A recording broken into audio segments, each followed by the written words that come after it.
your drone to locate a bomb.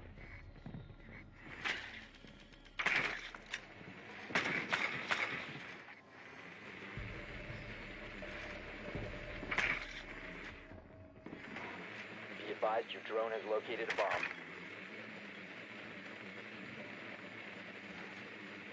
Drone has located a bomb.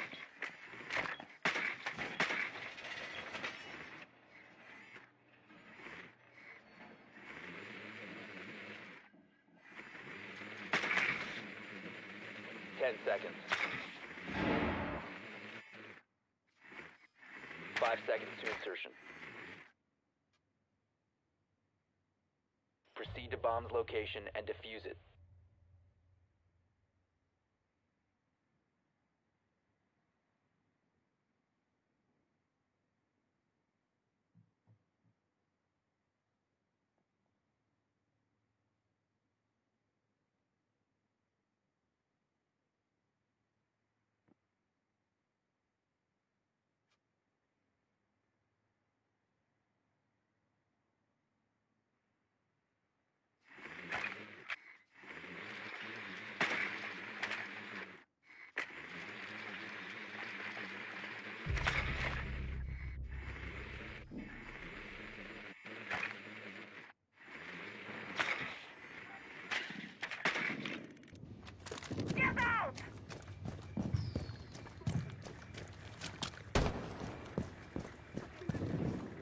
Let's see them hide now.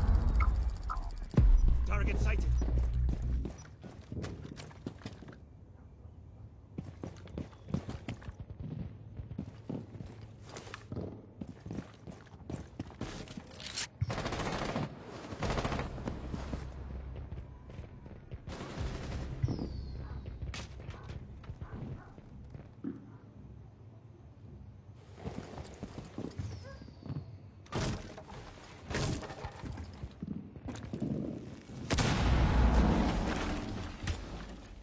Time for Big Brother. Target sighted. Breach charge ready.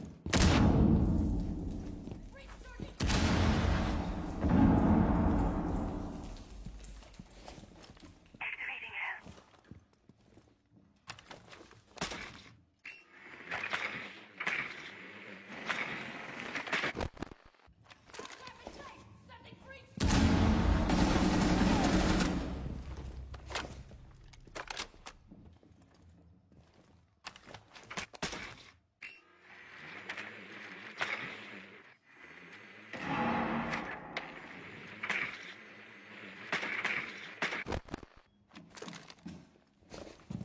Drawn out.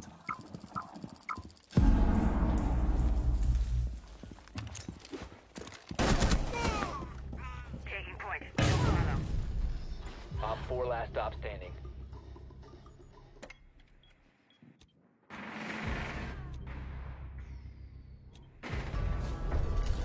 Op 4 neutralized. Mission successful.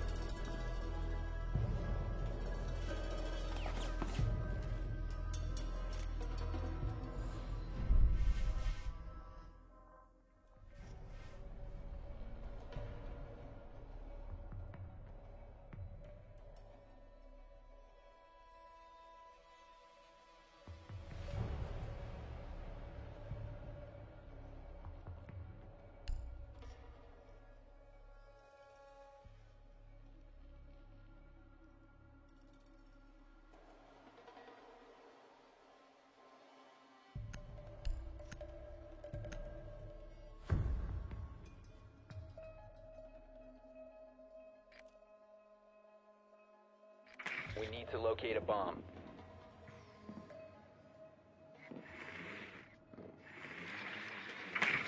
Your drone has found a bomb.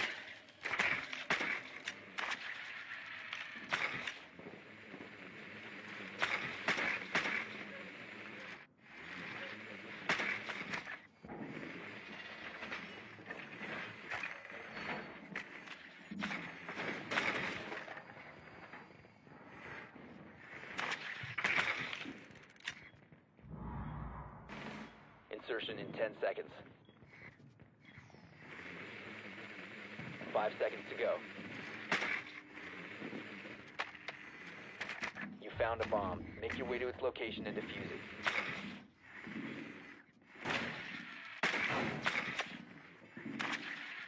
You located a bomb.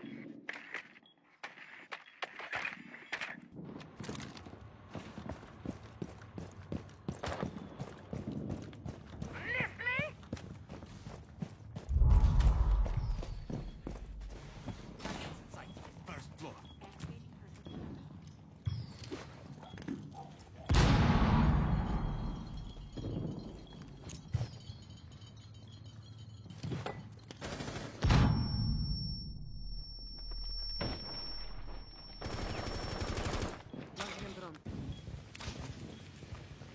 My device is ready. Deploying recon! Op 4 last stop standing. And then another surge incoming. Activating shield.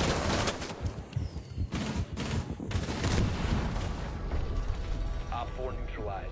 Successful.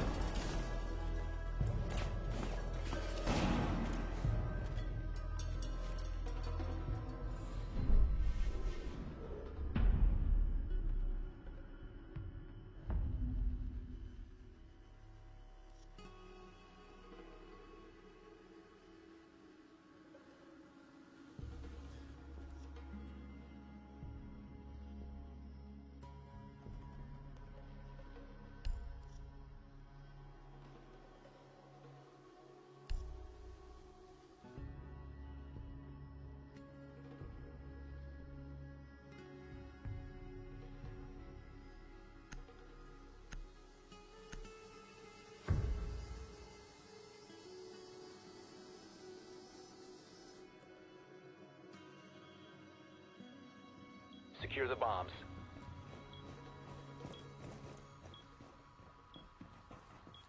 Kona station in place.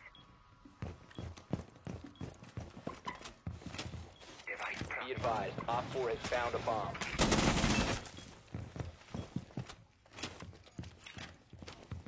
Fueling station set. Reloading ammo.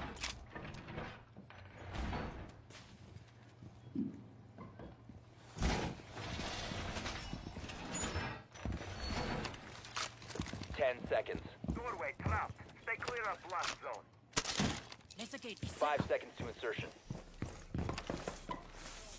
laser wire in position. Bomb located by Op 4. Device primed. Keep an eye on door.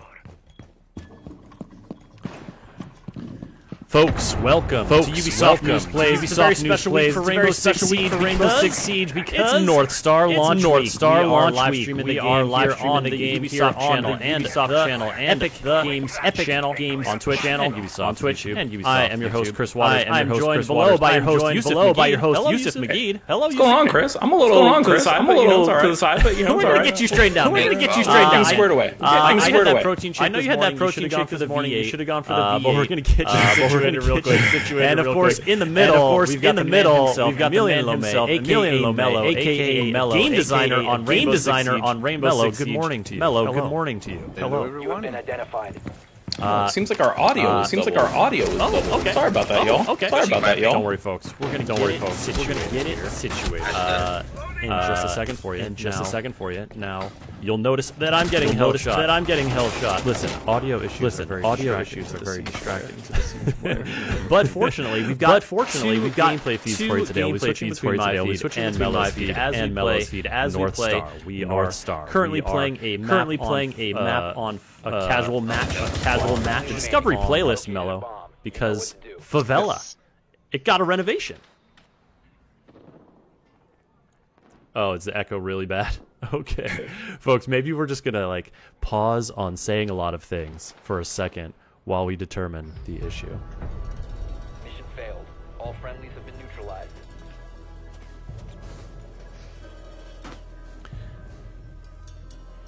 Is the issue fixed now? Oh, fixed. Feeling good. I'm seeing folks in the Epic Games chat saying it's good. Sorry, Shadow Viking has no. Hola, Rick. All right, it's only fixed on my input, yes. So these guys are going to keep it muted while I tell you about a little bit about Favela and Thunderbird. North Star has launched, which means new operator. It means map rework. It means a whole bunch of balancing changes that we're going to get Mello to talk us through here in a minute once we are stabilized on our audio situation. And here's Thunderbird. Here's a look at her. She's a defender. She's got the spear and the spas as her primary weapons. I'm partial to the spear, so we're going spear. Always liked that gun on Finka, and so now it's on Thunderbird. I'm stoked. Protect the bombs. We're going to protect the bombs, and we're going to also protect our friends here by putting down some of Thunderbird's gadget, the Kona station. Check it out. Slam this thing down, throw it up in here. Once this little circle fills, Be advised, a bomb location boop, has been it's going to give me a little health boost. Hooray! Oh, nice. Mello, is this your alibi? Yes. I like it. Can we get an audio check from Mello? Does that sound good from him? 10 seconds remaining. Oh gosh. Yep. I don't know. You have to tell me I don't have Down to chats. 5 seconds. I would like you to talk a little bit, Mello, and we'll do a check on your vocals. Yeah, sure, no problem. Favela to start. We're gonna try different things today, I guess. That was a plan. Play some Thunderbird, play some North Star, and we'll see how it goes. Excellent. All right, chat saying we sound great. And y'all, Cool. sorry about the technical difficulties starting this out. Obviously, there's a few things going on right now. We're coming off of Ubisoft Forward, so you know the Ubisoft Twitch channel settings, got a little bit changed. Suddenly, we go off the channel for a weekend. Someone takes over and everything goes haywire. But no worries, we will get it back situated just fine. We are also doing a simulcast right now on the Epic Games channel. So we're streaming right there over on twitch.tv/Epic Games. Everyone watching there, we're glad to have you. Hope you check out some Rainbow Six Siege North Star. And we're playing it right now because there is a mega sale right now. A whole bunch of Ubisoft games, including Rainbow Six Siege, happening right now on the Epic Games store. So you can check it out there, pick it up for a discounted rate. Oh yeah, super on sale. Also, almost. Super on sale, and also a free weekend for Rainbow Six Siege starting tomorrow from 17th through the 21st on all platforms. So if you like what you see, or you've played Siege before, you want to get back into it, get your friends into it, free weekend coming up. Mission successful. Hey, and we win the round. Do we win that? Do we just win that match, Mello? I think we just won that match. We did. Fantastic. All right. Well, I see you also got a little bit of confusion on the Epic Game stream. It says Godfall. Y'all can tell it's not Godfall right now. So we're going to go reach out to our friends over at Epic and get that changed. But right now it's Rainbow Six Siege. And Mello, we are going to keep running in the Discovery playlist. Now, this is a playlist that showcases the new map reworks every season. Now, I know you're a game designer. You're not necessarily a map level designer. Those are some other folks. But what's your take on the new Favela? How do you feel about it? Well, personally, and I'm more talking about it as a player than anything else at that point, but I love it. I think it's amazing. They've done such a great job. The map feels so different. It's most of the flows that Favela had before have been tackled well. And at this point, when I started playing on the map, I felt like I was discovering a new map. Like, it looked the same, it conveys the same energy, the same fantasy. But the gameplay is so different and very enjoyable. It is. The exterior is still it's still the same location, but once you get inside, it's a whole new floor plan. It's entirely new interior design, and so we're finding our way around here, figuring out the spots, the objectives, etc. And we'll show you folks some of the fireworks too. That's another thing I like. It's a night map now.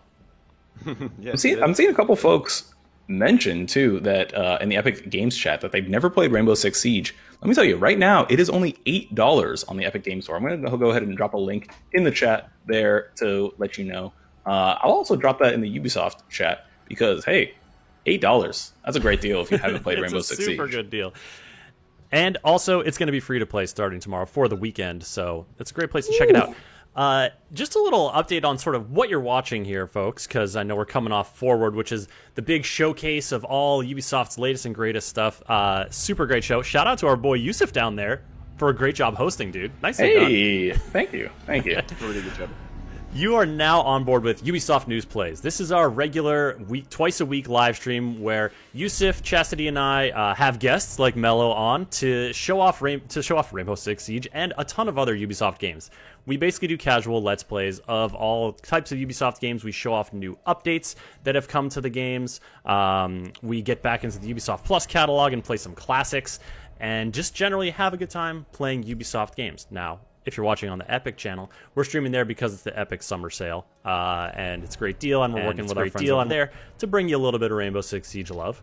But hopefully now you're situated, you know what's going on, and we're getting into another match here on Favela. And Mello, you're playing Thunderbird. We're gonna go on board with you and your gameplay, and oh wait, okay. It seems like your gameplay is maybe having the doubled audio. Oh. And there may be a change we need to make on your end. So, Okay. Chat that to him. All right, so we're going to keep it on my gameplay now.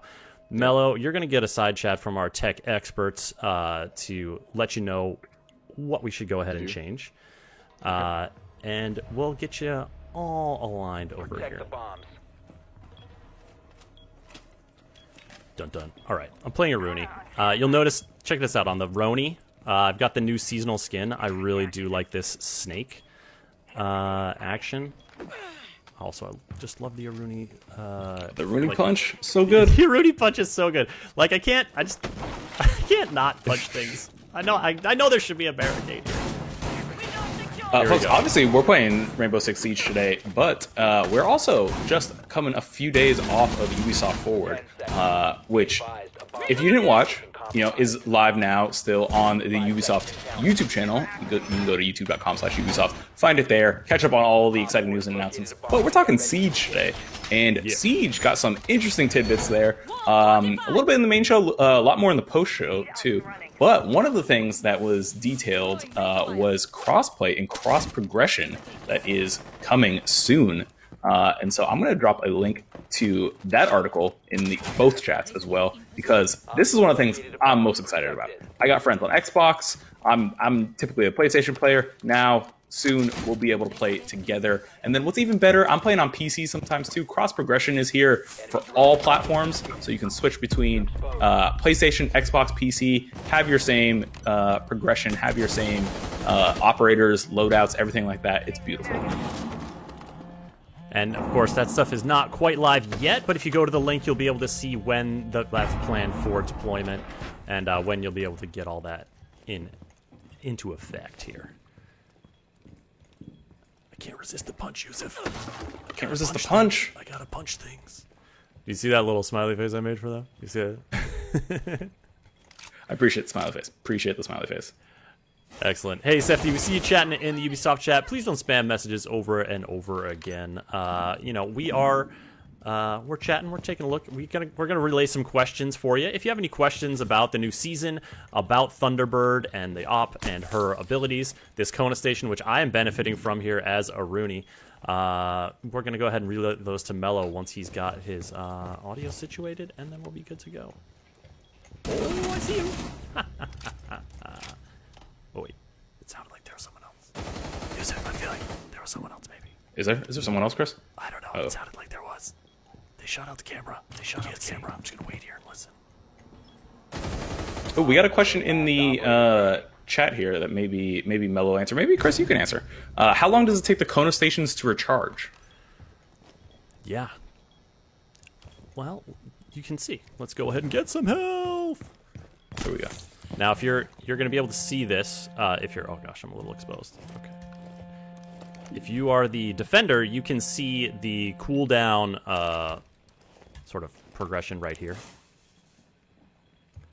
Okay, people are bashing things. I don't like it. All right, Squints is watching that direction. That means I gotta watch this direction. Ooh, well done, Chris. Nice job. You're watching the brain work. Oh, fantastic. I love the live commentary. I love to know what you're thinking. I love to know how you're at. Beautiful. Just beautiful. Excellent, excellent. Thank you, Yusuf. I appreciate it. Pickle Chris saying you can just juggle the Kona stations to reset the charge. Yeah, I mean, you can put down multiple ones. You don't have to wait for only one of them.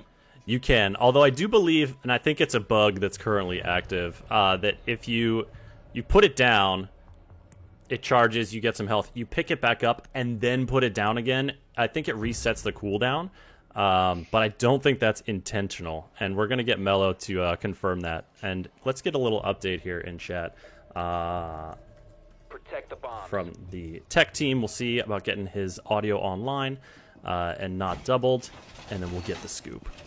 All right, we're back with T-Bird. Gonna put down some heals right by the refrigerator. This is just like a very good thematic spot to put down your Kona station. As much as having it, tactically available to your team and sort of anchor positions is good. It's also important to think about the aesthetic. And Op 4 has found a bomb. no, it's not really. Ooh, TF Cobra bringing up a good question. Have you ever tried using the Thunderbird's gadgets offensively, like an audio cue to pre-fire? Oh, interesting. Like if I put it, like you hear some attackers picking it up. I put it here, and then I see that it went on cooldown. Now, see, that's a little tricky because there's a trade-off, right? You might hear the audio cue, but you've also just given them 30 health. So, is that going to work out in your favor? It's true. Is the pre-fire worth it? Op 4 found a bomb. You must defend it. Let's see. I'm gonna put up a little thing here.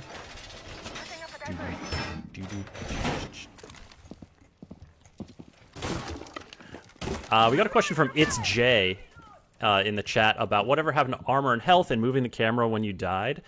So what you're talking about, I think, are some things that appeared on the test server for North Star, which are the new, work in progress armor system, as well as let's just go ahead and put this here, as well as gameplay after death. That stuff was just on the test server this time around. It was not scheduled to go live in the North Star season. It's still stuff that the team is working on. But they're using the test server in that way as like a true test, as a true, like, let's put it through its paces.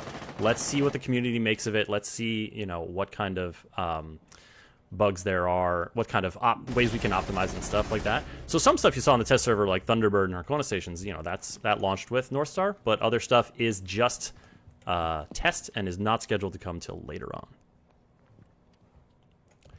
Give me a little health, why not?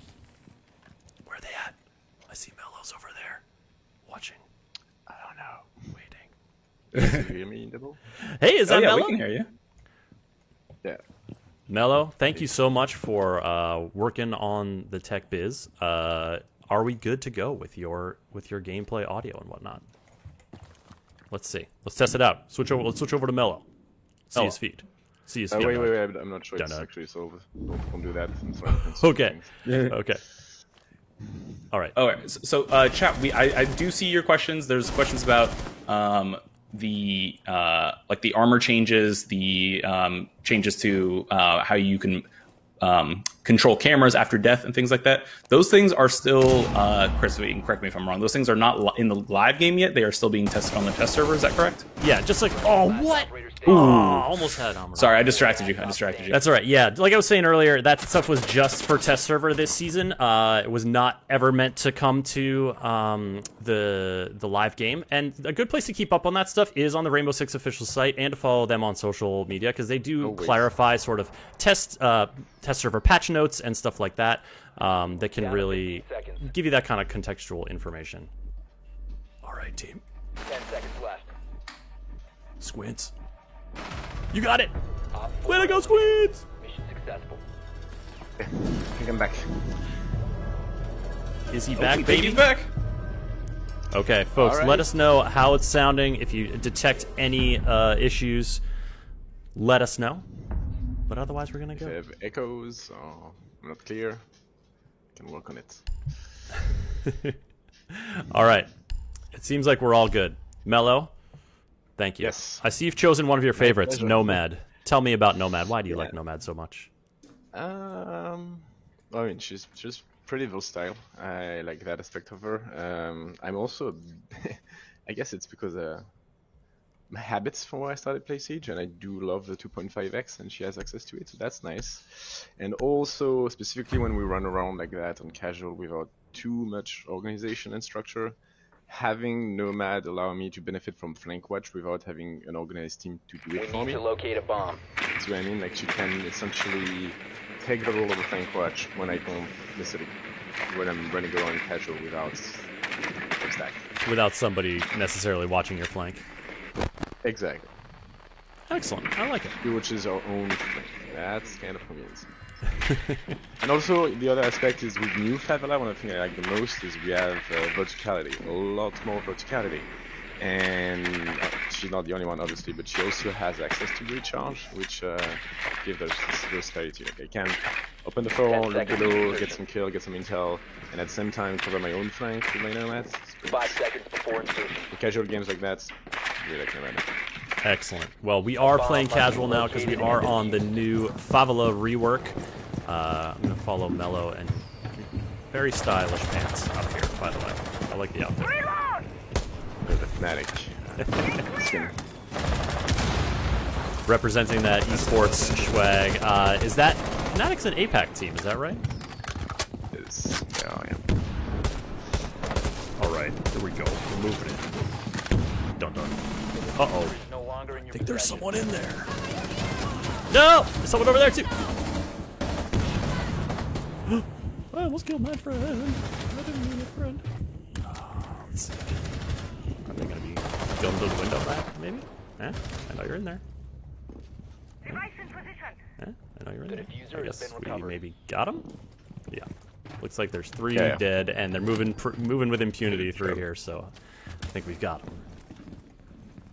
Dun dun. Dun dun dun. Some people are asking to in chat, Chris, about the or Mello, you can chime in as well, please. Yeah. The reason that dead bodies no longer show. So that's mostly due to the fact that dead bodies in Siege were the way what we need to compute the trajectory of a dead body, where it lands and how it's displayed on your screen is heavily client-side and thus poorly replicated.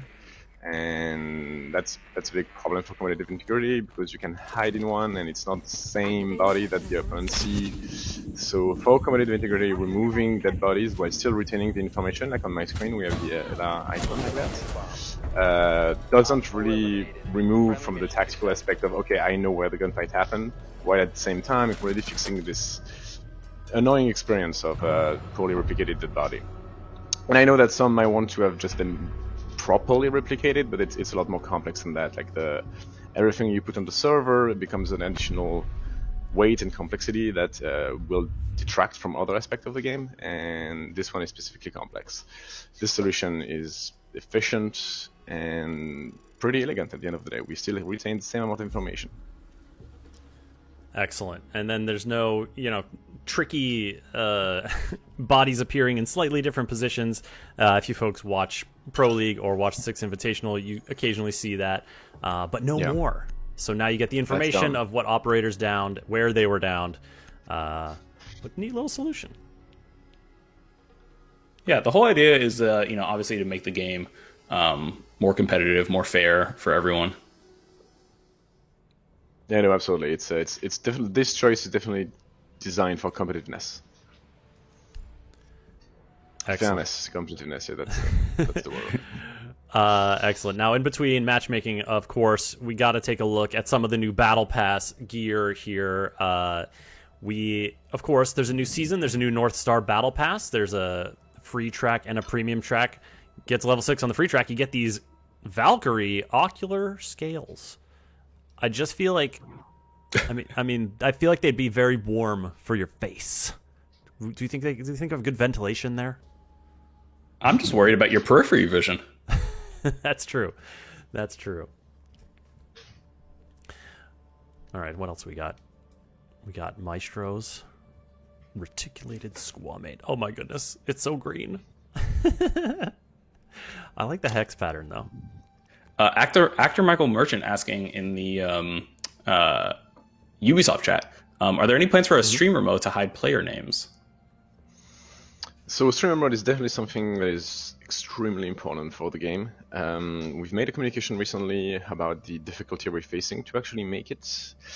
At its core, the game was designed at a time where the idea of having a streamer mode was not something that was taken into consideration, like in 2014 and before.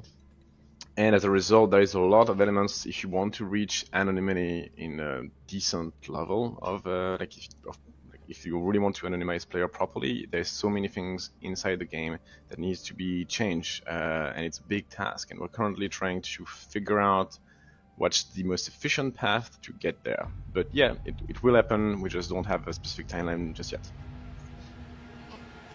All right, they're on it.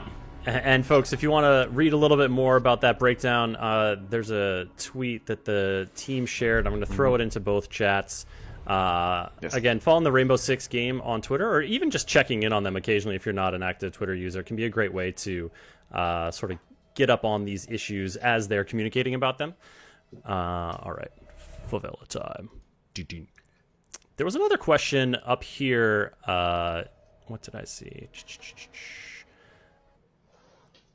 It was about... Oh, no, where'd it go? Was it the question about Rook's armor appearing as extra HP? You know what? TF Cobra, I do see that question. Go ahead and ask it, Yusuf. You're on it. Yeah, so TF Cobra is asking, whatever happened to Rook's armor appearing as extra HP, as well as 2 and 3 armors, operators getting extra HP, and then bulletproof cam EMP as well. They're curious about that. Okay, so there's 2.5 questions. The first two, you're right, they're packaged together. Yes. They're more or less the same feature for us. It says this streamlining the concept of armor, making it more obvious for the player what exactly happened in the game. Because even though like those percentage reduction are not that complicating to grasp, when you're in the middle of the gunfight, you don't want to compute 15% of anything. So having something that is more obvious makes you, like, it's easier for you to grasp what's actually happening. And this is a great change. We're definitely going to move forward with it. Just that this time it was on TS for like our first initial test. We still have elements to finish to make this feature complete and as good as we want it to be. So this is not releasing with North Star, but it will in the future. Definitely a very big improvement, I think, in a lot of ways. And don't worry, it's not gone. Yeah, this is something that I liked. Oh, sorry, go ahead. You're still in the middle of the 2.5 questions. Go ahead. No, yeah, there's Keep it rolling. The other questions. The other one was, sorry, blinking. Yes, the EMP on the bulletproof cam. So that's a very nice change for the bulletproof cam, the fact that you can rotate around and you got this EMP denial that can essentially disable drones and other gadgets. The thing is, this feature was tied for us, specifically in our test, to the whole feature of drone after death. And as a result, since we were just testing Drone After Death, this one went away with Drone After Death, and we'll see how both of those features change in the future. It doesn't mean they're going to be tied necessarily all forever, but for now, yeah, this was part of the test, essentially. Mello, it's up to you, buddy. Well, Chris is down. I'm focusing on the questions. Oh, don't worry about it. You just focus on doing your thing, and we'll calling, check in on some questions. Oh yeah. Okay. Dun, dun. Dun, dun. Reminder to everyone too, we are streaming right now over on the Epic Games channel as well, because Rainbow Six Siege is on sale, about 60% off. You can pick it up for $8 on the Epic Games Store. If you haven't played it before, that's such a good deal. So hard to pass up. But yeah, go ahead and check that out. The link is in the chat of the Epic Games Store Twitch channel as well. Yeah, big sale on a lot of Ubisoft games now following the Big Forward presentation on Saturday. And so if you're looking to pick up games now, might be a good time to take a look at that. Also, it's going to be a free weekend for Rainbow Six Siege starting tomorrow, going through Sunday on all platforms. So if you're not playing on PC, no worries. We got you. Play Siege for free this weekend. Have a great time. Blow some things up. Blow some things up. Love it. All right. I like the schoolyard spawn. I'm going to go hard breach here, because there's only... One of the big changes here for Favela is there's only one like exterior breachable wall, as opposed to previous favela. There was only one hardened exterior wall or something. Yeah, close enough. That's true.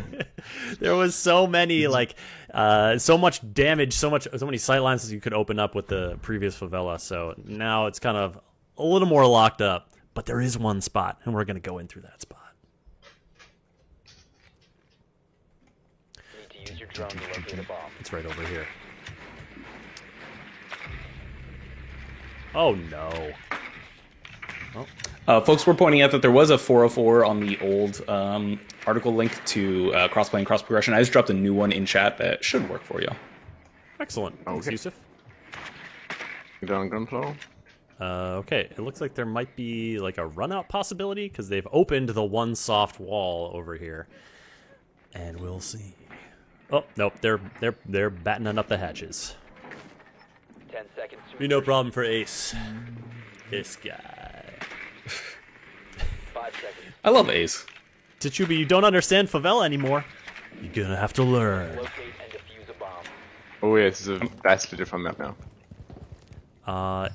Is this vastly different child-friendly graffiti on the wall? I don't know if this was there before or not, but I like it a lot. So cool. It's very vibrant. Oh, I love it. Here's the other thing I was gonna show earlier. Oh gosh. Sorry. Chris, don't shoot cameras. Yusuf, there was a run out. Oh gosh. Okay. All right. Sorry. What I was gonna show you folks is these fireworks. Over the from here, it's over the Roque Gonzalez School bell. Which I shot because I have no respect. Very sorry to all school teachers out there. Just watch over here. It's a little dangerous, but I want to get down there. So I'm gonna go this way. Okay. All right. We're back on our hard breach plan. Give me this. That's mine. And there are the fireworks over the night sky, over that iconic Rio de Janeiro statue. Open up. Hey, shout out to Get Flanked in the chat. What's going on, Get Flanked? Get flanked. Hey, thanks for joining us. Oh gosh, no, that's dangerous. They say in this house we stand, you be mellow. Thanks, Mike. Mel, have you been on that podcast? You've been on the Logic Bomb? Not yet. Folks, if you don't know Get Flanked, he's a great Siege content creator over on YouTube and on Twitch. Super in-depth knowledge, like a lot of high-level breakdown, not high-level, not like top-level, but like high-level knowledge breakdowns of Siege Pro stuff. strats. Pro strats, yes, there we go. And definitely worth checking out if you're interested in a deeper look at all things Siege. 4 last operator standing. Mello, there's a question about crossplay coming in chat. Oh, yeah. Obviously, crossplay between PlayStation and Xbox, is planned to come out. Are there any plans, or you have any thoughts about crossplay between consoles and PC? So for now, we are not going to do this. I can't really discuss crossplay for the next 10 years or whatever, but like short term, there is no plan between PC and console. No. It's gonna be console. They're gonna play together, and then PC with cloud solution. They're gonna be able to play together as well. But no console versus PC, at least not at release. That's for sure. All right, there you go, y'all. You heard it from the man himself. So Mello, this was we had this question But there will earlier. be cross progression though. Oh, Yeah. here we go. Yes. Yeah, cross progression is so great, and honestly, with how many, I saw someone mention they play on console, and so many of their friends play on PC. Maybe you don't own a PC, but if you do own a PC, Siege right now is on sale on the Epic Game Store for $8. So it's a pretty low barrier of entry there, and then with cross progression, you can carry over all your console progress. Absolutely. All right, I like this spot. Kind of an easy spot to like rotate behind, jump behind the couch and lay down if you're. Oh, I need health. That's my move. Mel, there was a question earlier that I'd like to just reiterate for you. So now the Thunderbird's Kona Station has fired and is on cooldown.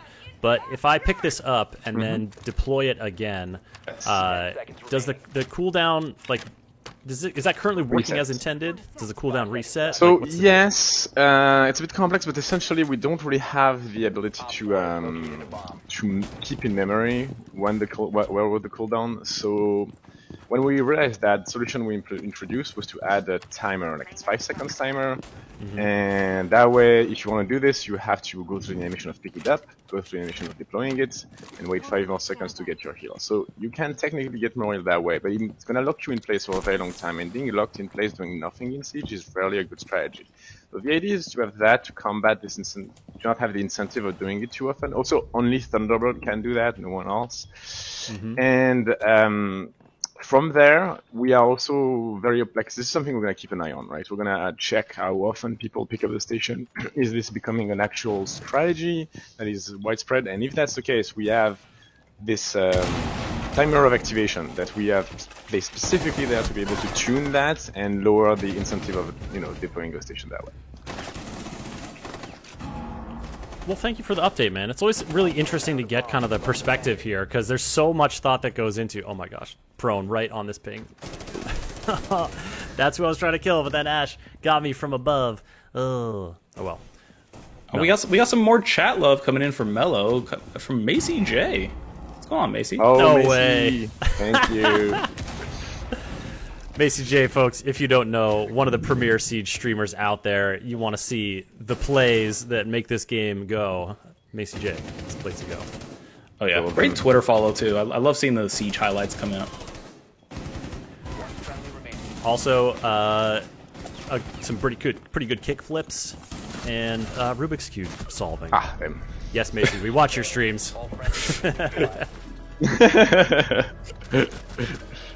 The Venn diagram of people who are into Siege, kickflips, and Rubik's Cubes is basically a circle. So, you can get everything right there. Coin farm. Here we go.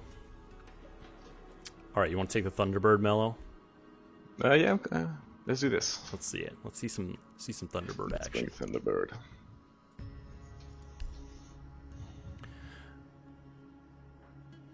We've got some questions about K1A recoil. Gamer Legend wants to know. Yes. Huh? What's the question specifically? Did you change it? K1A What's recoil. What's up? Yes. What's up with that? Yes, the K1A was slightly modified for the season, which the gun was performing very well. Like, let's not. But the main thing to keep in mind is that if the K1A itself was performing really well and got slightly nerfed, but Vigil as a whole I don't think was, because of the buff to the SMG-12. The SMG-12 is now a lot less unruly. You can actually, use it. It's pretty nice. And as a result, yes, the K1A has been nerfed a bit. Not much, it's still completely viable. But on the other hand, you have a nice SMG-12 that does the job, at least up to mid-range. Excellent, folks. We got the breakdown for you here. We got Mello, 10 seconds to insertion. game designer on Rainbow Six Siege, Plan your defenses and accordingly. I'm Chris, and my buddy over there is Yusuf. We're your regular co-hosts on Ubisoft News Plays. We're stoked you're watching. Oh yeah, absolutely. What do you want? You want a little something here, Warden? I got you. Here we go. That's for you, buddy. That's just for you. You have that. I hope everyone enjoyed Ubisoft Forward. Hope you all enjoyed E3. It's very exciting past few days for games. Whew, it's been busy. It's fun to get. It's fun to settle back into the regular streaming a little bit, but man, it's been so cool to see all the different companies. We're fans. We don't just play Siege out there. I mean, Mars Echo was very hyped about the reveal of Avatar: Frontiers of Pandora at the end of Ubisoft Forward. Mars Echo, I wish there was more that we could tell you. Unfortunately, everything that is out publicly right now is all the information we can talk about. Hey Mars, thanks for joining the chat. You like that Blitz main anti? Yeah. Oh, that was pretty spicy. And then, sorry, Ooh, what? I'm gonna get fragged. Reloading ammo. I was above. I'm an idiot. Verticality, Mello. You were saying it earlier. Yeah, I know. The worst thing is exactly what I'm doing in this map all the time, and you still get caught. It makes sense. That's when you stop floor. Okay. It's coming down some stairs. We got Castle looking over here. We got Warden looking over there. We're feeling pretty strong.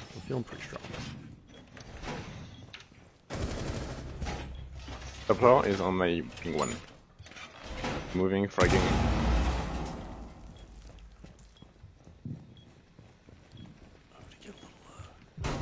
Oh, there we go. Ooh. Someone finishing off the match Nice. from below. Gotta love it. It's J04 asking, are there any plans for some of the limited time modes to come to the game permanently? There's some things like possible night modes or anything that's happened in the past. So okay, I'm not aware of all the details of what event is intended to do. I know a lot of very interesting stuff that are coming in the future and are going to be pretty amazing. But for that specific question, permanently, I'm not sure. I don't think so. But have them come back regularly and have fun with them is definitely something that we have in mind. Like the idea of revisiting all the game mode or those fun moments is definitely something we probably want to do. Yeah, like we did this with April's Fool, Rainbow is Magic, and there's definitely the possibility to do this with more of them. I know we very much know that some of them are loved a lot, and hope they're gonna come back. Nice. But also a bunch of new events with new bizarre and creative concepts. We'll see. It's pretty funny. I dig that. I'm stoked. I'm into it. Dealer in the chat, are we looking for any UI or UX designers? You could check the Ubisoft career site. Ubisoft is hiring all around the world, pretty much all the time. So yeah, check it out. Yeah, very much. Mello, we had a question come in from Macy J about the Kona resetting. Now, we talked a little bit about that earlier, so I can just tell him to check the timestamp on the VOD. But if you want to give a quick, rehash of that answer, I'm sure they'd appreciate it. So very quickly, it's inherent to most gadgets, like deployable gadgets in Siege, that they don't have this memory of the timer. To contract that, we added this activation timer. We set it at 5 seconds at first to not be too harsh on it. We know it's still an option. We still gain more health by doing that than just not doing that. But our guess so far, and we'll see, we can always adapt things, is that picking up something, deploying it back up, waiting 5 seconds, and do this again and again and again and again is a lot, actually, in terms of opportunity cost, right? You're not doing anything. You're being useless to your team. And as a result, is the trade-off worth it? You know what? Maybe. And if it is, we'll increase the timer. Like, the timer has been set specifically to make sure that if that becomes a thing, we can immediately react. All right. Thanks for the breakdown, man. Folks, this is why I like to...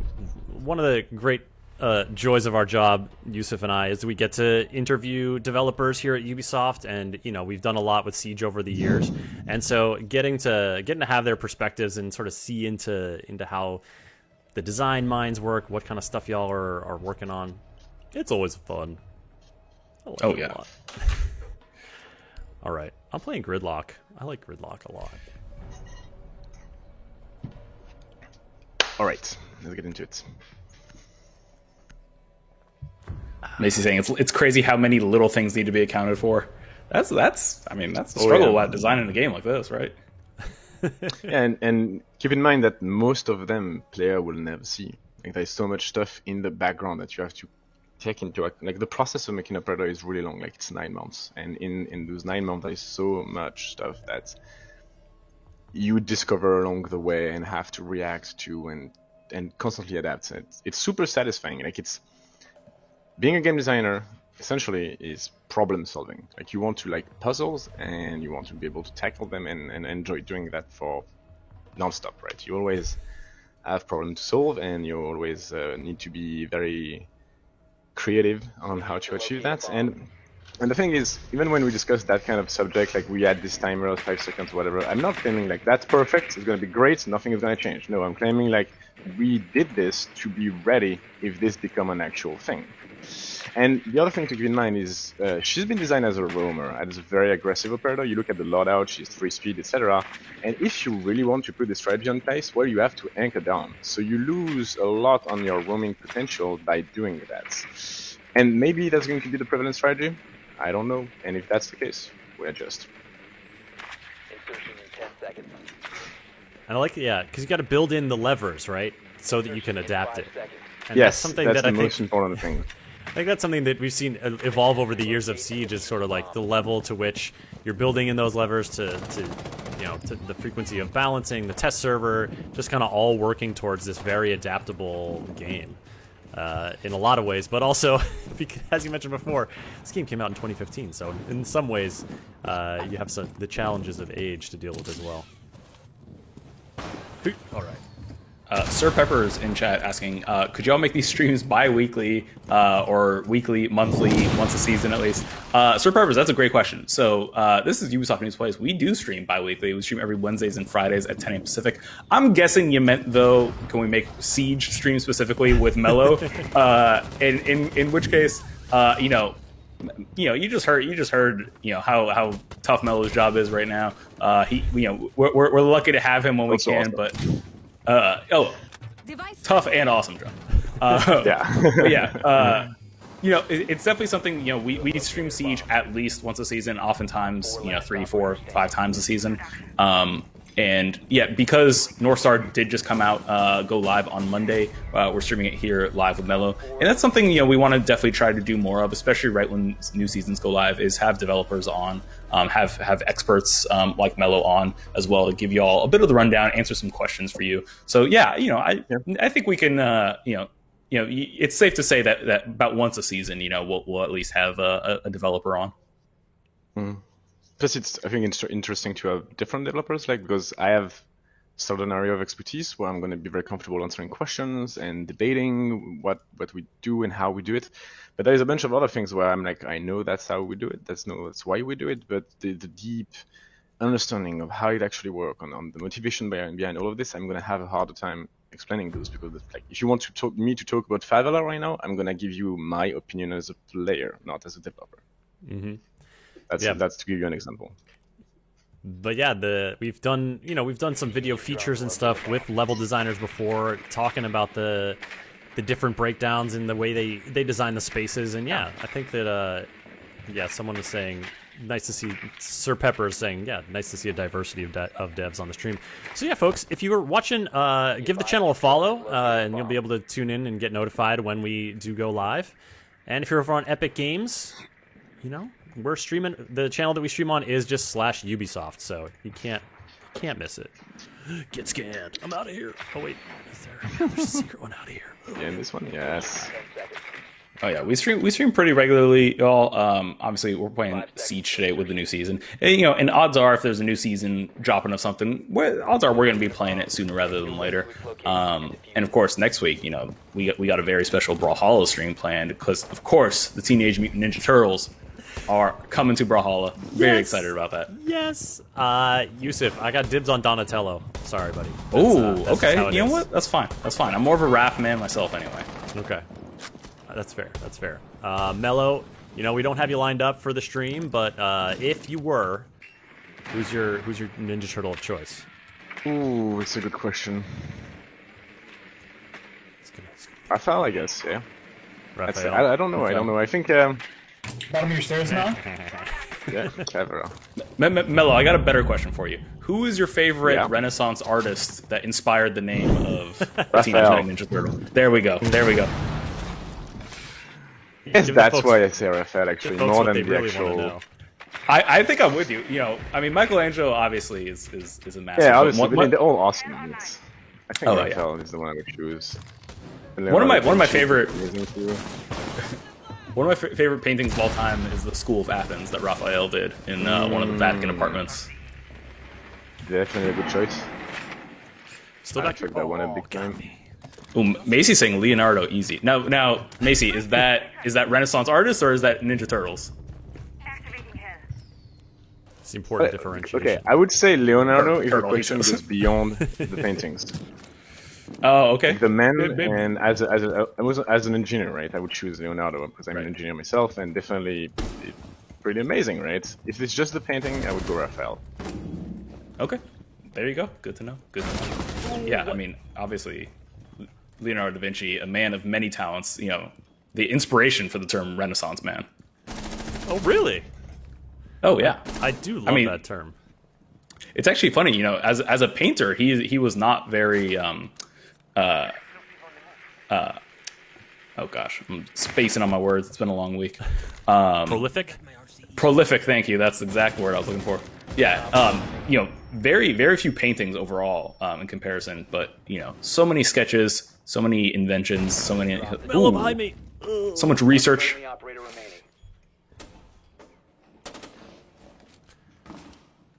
This is what you get on Ubisoft News Plays, folks. A Renaissance man stream, if you will. Macy was clarifying that he was referring to the turtle, Leonardo. Mellow, you got this. No Michelangelo love. 15 seconds. 10 seconds. Can he tell The diffuser where is they now came from? secured. He's gotta get the plant down. Oh, Left. can he get it? Yes, Mellow! Oh! Down to the place. wire! What a play! That was good. Oh no, it was that gross Rick and Morty rat skin or Pickle Rick skin. Oh, nicely done, nicely done. Closer than I would have loved, but okay, we'll take it. Some people asking about drops. There are no drops on this stream, but I hope everyone was watching the Ubisoft Forward post show, because if you watch that for 15 minutes, you unlocked a Golden Fan gun charm for Siege. Yeah, and there was a great post show created by the Siege community team. Those community developers do a lot of great work on, and the post show really illuminated a lot of different sort of aspects of Siege and what's going on now and what's coming next. So if you folks are curious to learn more about Siege, go over to Ubisoft's YouTube channel and find the replay or the VOD of that. You will not be disappointed. It's very cool.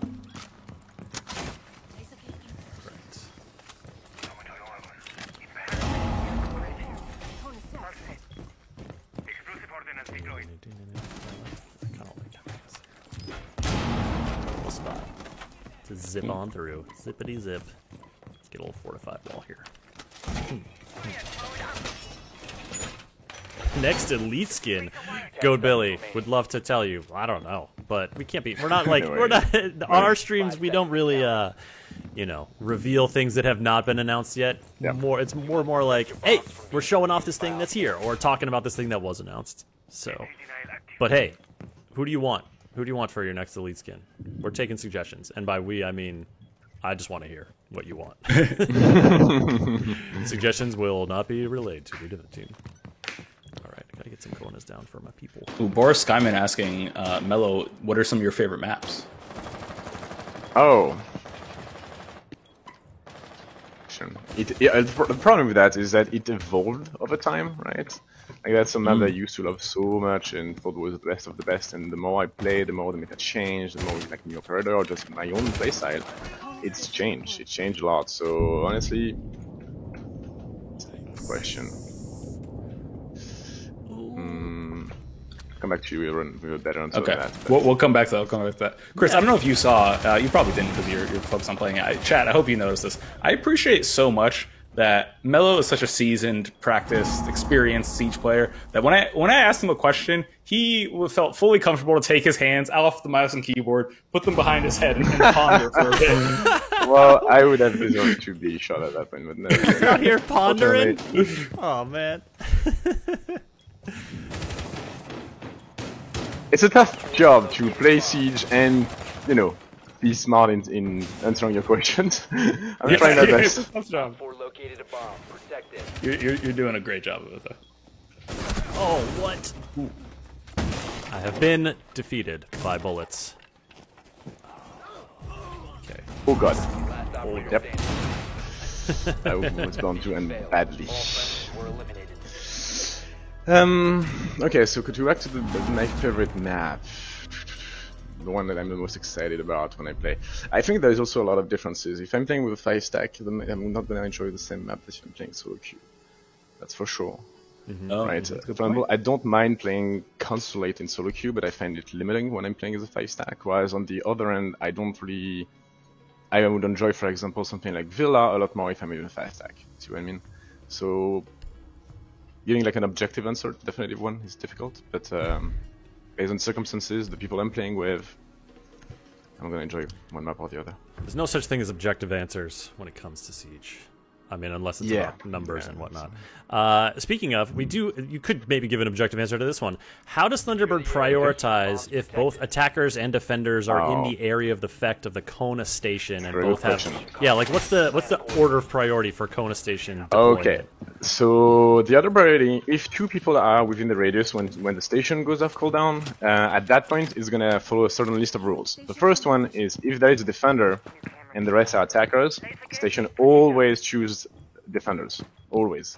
However, if you have 2 attacker or 2 defender that are in the radius at that time, then you cannot use that role to choose, and it's gonna start by choosing the one who needs the health. So if you have one who is full health or even 80 HP, and one who is at 2, it's gonna choose the one with the lowest health. And if they are both at the same amount of health and on the same team, then is this you that shot me? Yes, it's you. And then don't worry, I got this thing for you over here. Then it's the closest. Thank you. I'm gonna get your. Yeah, actually, I can make it up to you. That. Here, yeah. No, come in the radius. Yeah, we need to be in the radius when it activates, so it chose me. Him, see, it chose me because I had less. But I made you. How could you? That's true. It doesn't prioritize Thunderbird itself. It chooses the one that is the most relevant to the current situation. There you go. Nightmare, this is not a custom match. We're just playing the Discovery playlist, which at the launch of every new season, the new map rework will be featured in a special playlist, so you can just loop that playlist and get a handle on what the changes are. So we're doing that now, but in a little bit I think we're going to switch over to maybe just some casual matches to mix it up. Check out some other maps. Lynn's Brohan asking, Mello, will cosmetics be shared between console and PC when cross progression is implemented? Okay, they're in the That's garbage. That's the plan, yes. Cross progression will allow you to have essentially the one pool of cosmetics for all of your account. Like you're going to tie them together, and that way it becomes one single pool, and you can have access to them on either platform. There you go. Dun dun. And even yeah, between PC and consoles. All that cross-progression, cross-play stuff yeah. is still yet to come, folks. It was just announced this weekend at Ubisoft Forward. So that's why we're talking about it, because it's exciting.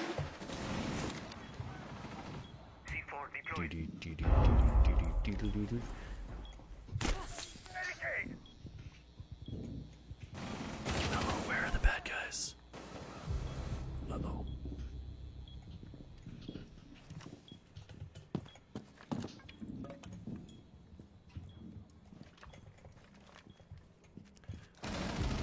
Op 4, last operator standing. I like the most is the way the threats look at you when you move around it. Oh yeah. Are you checking that out? It's like, come, get a heal. Oh, okay, red stairs. Rotating Hello. around. Back towards the, yeah, I don't know what the callouts. I gotta learn them. Red corridor. Okay. Yeah, on the floor above you. I like this. Someone put the Valkyrie camera inside the beer fridge. Yeah, it's really cool. Oh. They were walking past that out of the bunks back towards the yellow stairs, I think. 10 Yep. seconds to go. Friendly's victorious. I can make some calls.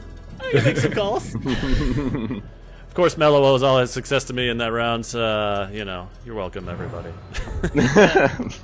Thank you very much. Yeah. All right, so folks, we are about. Oh man, Macy J coming in with his own emoji of his own face. I gotta say, what a flex! I love it. But asking what happened to the yellow ping chirp in the test server, and can you tell us? Oh what yeah, the deal is? yeah. What's he talking about? So So one of the idea to combat the frustration that arises with yellow pinging, and more importantly, to give information to the person who has been yellow pinged, was to introduce that sound emitted by the camera, the drone or whatever. So that's one of the avenue, but I'm not the best one to talk about it. But my understanding is that we are not fully happy with that solution. It was nice, but not conveying enough understanding to the player what was happening. So we're exploring other avenue right now. I'm not saying this is never going to come in, but we're exploring other solution as well. We'll see which one we find the best, I guess, and when that happens, you know, it's definitely going to be on TS. It's definitely stuff that you're going to be able to test and give feedback on. Before I queue, I'm going to need to take a step back from the computer phone. While Mello takes a step back, we're going to have to ask him the question, though, because there's an item in here that's very alarming to me. Where is that particular weapon skin? No, it's not that one. I think you know which one I'm talking about, Mello. The crossbow. Oh, yeah. The crossbow. Where is this crossbow? I think is it not quite this far? Autumn longbow. Okay, so check this out, folks. Like, yeah, all right. Here's a skin. That kind of looks like a normal gun, right? Then you rotate it. Hey, what's going on here? Oh, that's so cool. Look at this thing. It's got a crossbow on it. That's so sick. That's dope. I mean, purely cosmetic, of course, and you got to get to tier 98 in the battle pass to get it. But like, look, you can see the arrow is like right there, ready to go. It's got the like compound bow arms. That's so cool. This is good, and of course the K1A. So you got the 707 for Vigil on the bottom of it. Dang. Boris Gaiman says, "What magic is this?" I like it. I like it. Okay. Now there So, was do you want to go in casual, or do you want some more of it? Yeah, let's mix it up. Let's go casual. All right. There was another one that was a Jaeger. That was for Jaeger skin. That, where is it? It had a knife on it. But hold on a second. I just spotted Just this South one. says he has an extra shot. Look at Capkin. Capkin's got like a little Ooh. ghillie hat mohawk. I love That's it. exactly what that is. Oh, the foliage is moving too. That's good. It's too good.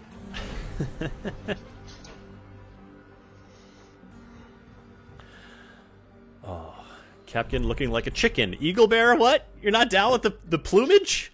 Well, I guess. Listen. I'm assuming the chicken here is an insult, but maybe not. There's some pretty badass looking chickens out there, I gotta say.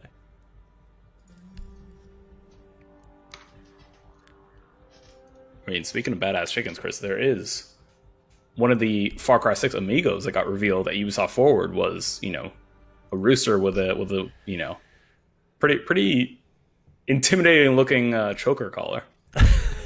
Listen, if you see a rooster wearing a choker collar, you don't want any of it. You go the other direction when you see that. Oh no. Oh. Go, Billy. I see you asking about a little technical issue you're having, and we've seen some chats come through. I see folks asking about certain technical issues in Siege. Support.ub.com is a great resource for all your kind of like, I'm having trouble with various technical aspects of the game. There, we have a great global support staff that's there to help you out. So I highly recommend, if you've got a technical issue, check that site. Maybe someone else had it. Maybe you'll find an answer. And if not, post on that site and go ahead and ask for some help. They're there to help you. All right, Outback. We're on the Outback, Mello. Yes. Okay. The birthplace of Gridlock and Mudzy. Just getting my bearings, because I haven't played Outback in a little bit. I'm just going to put this right in the middle here. You're getting your bearing 9, you mean? Oh, so speaking of the bearing 9, there has been a change to weapon attachments this season that I think merits a little bit of a talk. Specifically, like the muzzle brake, the compensator. Is that correct?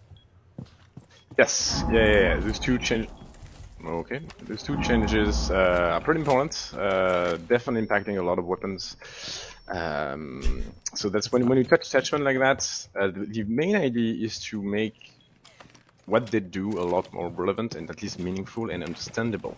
It's for so long their attachments have been a bit fuzzy and not entirely clear on what they were exactly doing, whereas this time we want to affect specific things that you can feel when you shoot your weapons, and then make a conscious choice which one is the best for the weapon you're choosing. So it's gives more game knowledge, reward people that actually try out, experiment different guns to master them. And at the same time, we are also aware that this is a very big change, because every time you touch an attachment, you change every weapon in the game. So that means that for the next few months, we're going to be very careful about how weapons perform. Oops. Mello, I'm gonna put a little health thing up here for you. I'm gonna tuck it right in here. Oh. As I like run away from getting a kill. Nice. Now we're roam buddies. Okay, feeling slightly nervous. Where are they? I'm going to steal your station. Please go. That's I put it there for you. It's a gift. Thanks. It's everyone's station. Yeah. Once the station goes down, The it friend becomes of everyone. the property of all. Even attackers. Attackers can totally get that. Get that juice. All right. Let's see. Oh. Oh my God. If I don't. Well, Mello, it's been a great stream. I have to go quit and jump off a cliff in shame. Hopefully everyone was watching Mello's gameplay at that moment. No, we saw all that, Chris. God we saw damn all it. that. Oh, And you said if I don't. Celerax, big whiff is right. Son of a... Ah, he's above me, using my own breach. Oh, good job. Damn it. Yeah. Oh. That was well played. Someone's at the bottom of those stairs. Oh, you're dead. You're dead. Those stairs. Eagle Bearer playing Rainbow Six right now alongside watching the stream. You're doubling up. That'd be confusing. I'd get confused. Be advised, Op 4 has located a bomb.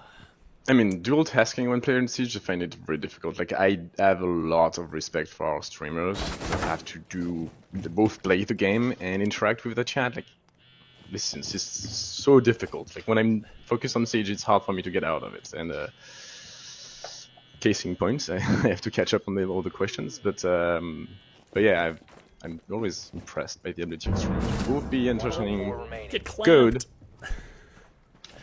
Yeah, seriously.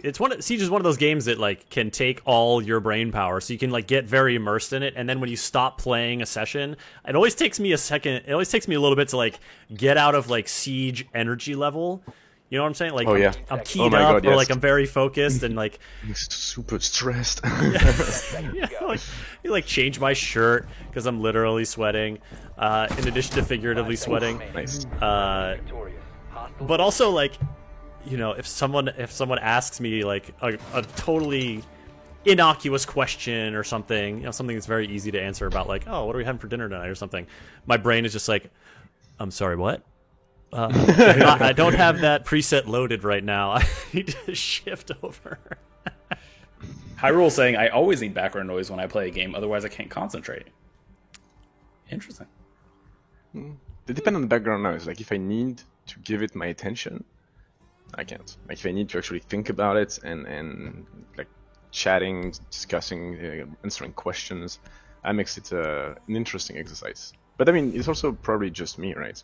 We have countless streamers that do that and do that super well. So I guess it's just me who is not completely able to multitask when it comes to Siege. It's not just you, fellow. Well, it's one thing to have noise. It's another thing to like try to come up with like a cogent thought that's like answering a question like that. That's a whole nother difficult thing. We've got a Melusi player here, and Mason J saying the Melusi nerf was perfect, by the way. Thank you very much, Mason. Which I think is nice because, like, you know, in life, you know, in Siege as in life, it can be so tempting to just kind of have the feedback generally be like, oh, this thing is a little bit bothering me, I'd like this fixed. Or like, oh, you know, I had this idea to change this. But like, when the feedback is like, hey, you guys got that one right, like, I imagine as a developer that feels pretty nice. Yeah, that's really cool. But also, we have to be aware that there's not a single change that's gonna make everyone happy, right? I'm sure a lot of people are disappointed by the laser change, and a lot of people are very happy about it. Some wanted more, some wanted less. Like, we are millions of people playing Siege, and making everyone happy is obviously tricky. So we have to do our best to make sure that the overall experience for everyone is nice. But yeah, and it's very easy also to be convinced that because you think something is broken, everyone agrees with you, even though there is very easily like this confirmation bias. Like you post about it, and then people like and say yes, etc. And this confirmation bias stack up on each other, and eventually, and we are not immune to it as developer as well. We have to be very careful about our own instinct. Get out of here, man. Yeah, that's really well said, Mel. I need heals. Speaking of changes, though, who was it in chat? Someone was just shouting out the change to bullet holes, calling it God tier. Oh yeah, oh yeah, long time coming. But oh my god, I'm so happy it's there. Oh. And to clarify, that means that like, you know, if I make this bullet hole, I can no longer look through. If I want to look through, Yes. I got to invest a little bit more time and energy in opening up a sight line directly to site. Additionally, like the other aspect to it is, it would have been easy to just replace the hole by just a 2D decal, like, you know, just a 2D impression on the wall of something.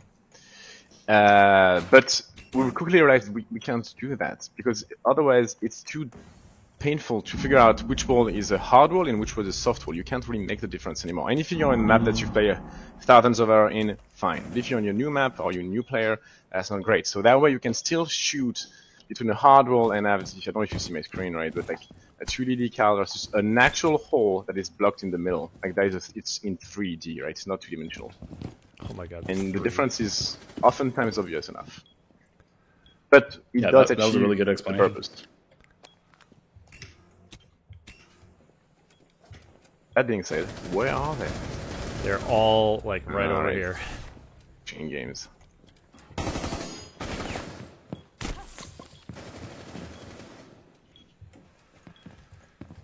Oh, they're all like right over there. They're gonna push in here, so I'm just gonna chill. It's gonna be fine. Looks like one is coming that way though too, so I'm just gonna get a little closer. Oh yeah, you coming around on the flank? You want me to distract him a little bit? That flank wedge, you know very well where I am. Oh, okay. Well, I just shot some bullets to distract him, so you should be good to go. It's not how that works. Salurak saying amazing insight from Mello. I know, right? It's so fun to have devs on stream. But, you know, Mello's absolutely killing it right now. Hell yeah. Oh gosh. Okay. They have found me.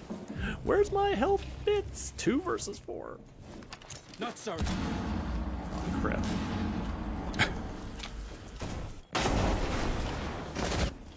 Oh, you that's sneaky. not gonna go well. That was not gonna go. I was trying to like, you know, you push because they're distracted of the thing. That's a move, right? Ooh. 10 seconds left. Sopo, I see you in the Epic Games chat saying, we're free game. You know what? Rainbow Six Siege is having a free weekend starting tomorrow, June 17th through June 21st. Too many things to look at. Too many. Too many. Yeah. So yeah, free weekend on all platforms starting tomorrow. So there you go. There's your free game. I mean, if you want to, any progress you make during the free weekend, if you pick up Siege after, it will continue. So if you're playing and you like the look of the battle pass, you maybe get a few tiers, and then you buy Siege, which is on a very big sale right now. It'll continue your progress. There you go. There's your free game. Bada boom.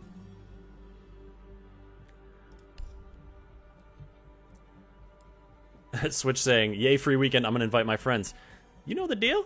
That's how you do it. That's how you get them hooked. Exactly.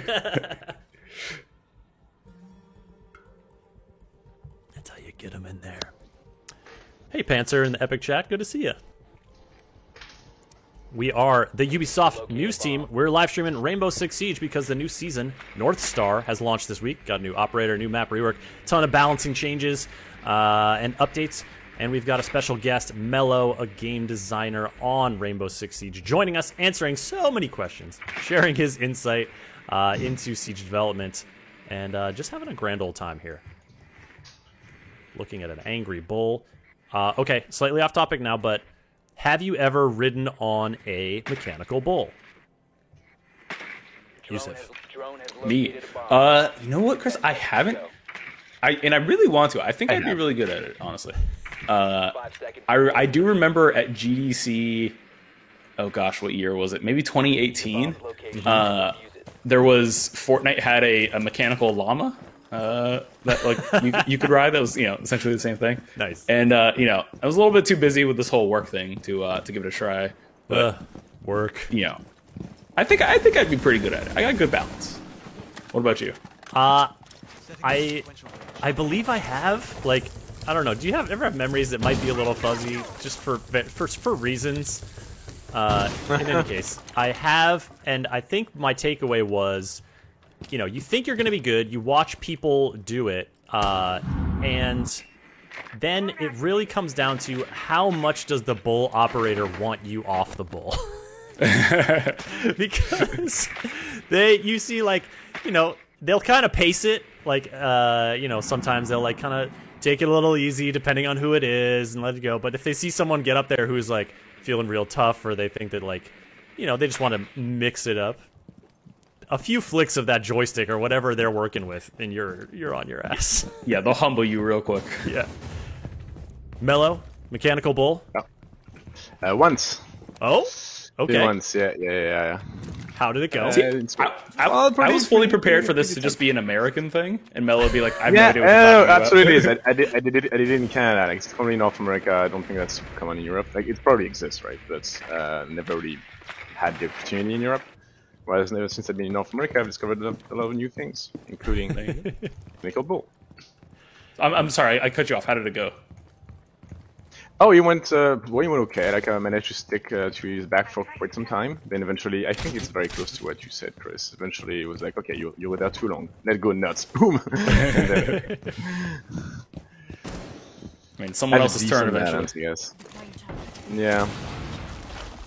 Let's open up some holes. Is there another hatch that would be handy? What? I didn't get the whole thing? Oh, nuts. Missed it. Reinforced hatch. Of course! We got a laser gate. Laser gates.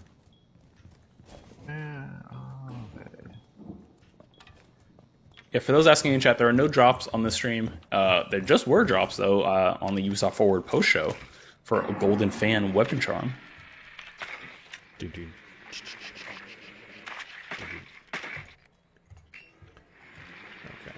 Let's see. What do we got over here? What do we get? Really should have come and used some of my breach charges on this, but we really committed to the old hole. Drop hole. What do you call those? Hatch. Drop hole. Uh-oh. Feels like there might be a vigil around here. Vigil? Is vigil downstairs or is vigil coming up to try to mess with me? This is my question. Oh, this is slightly exposed. I probably don't want to be here. Seconds left. What was that? Okay. 10 seconds left. 10 seconds left. It's gonna be okay. I don't have the shoes out, though. 5 seconds remaining. I do. Up and plant quick. You'll do it. Oh! I was... Well, I did not get it down.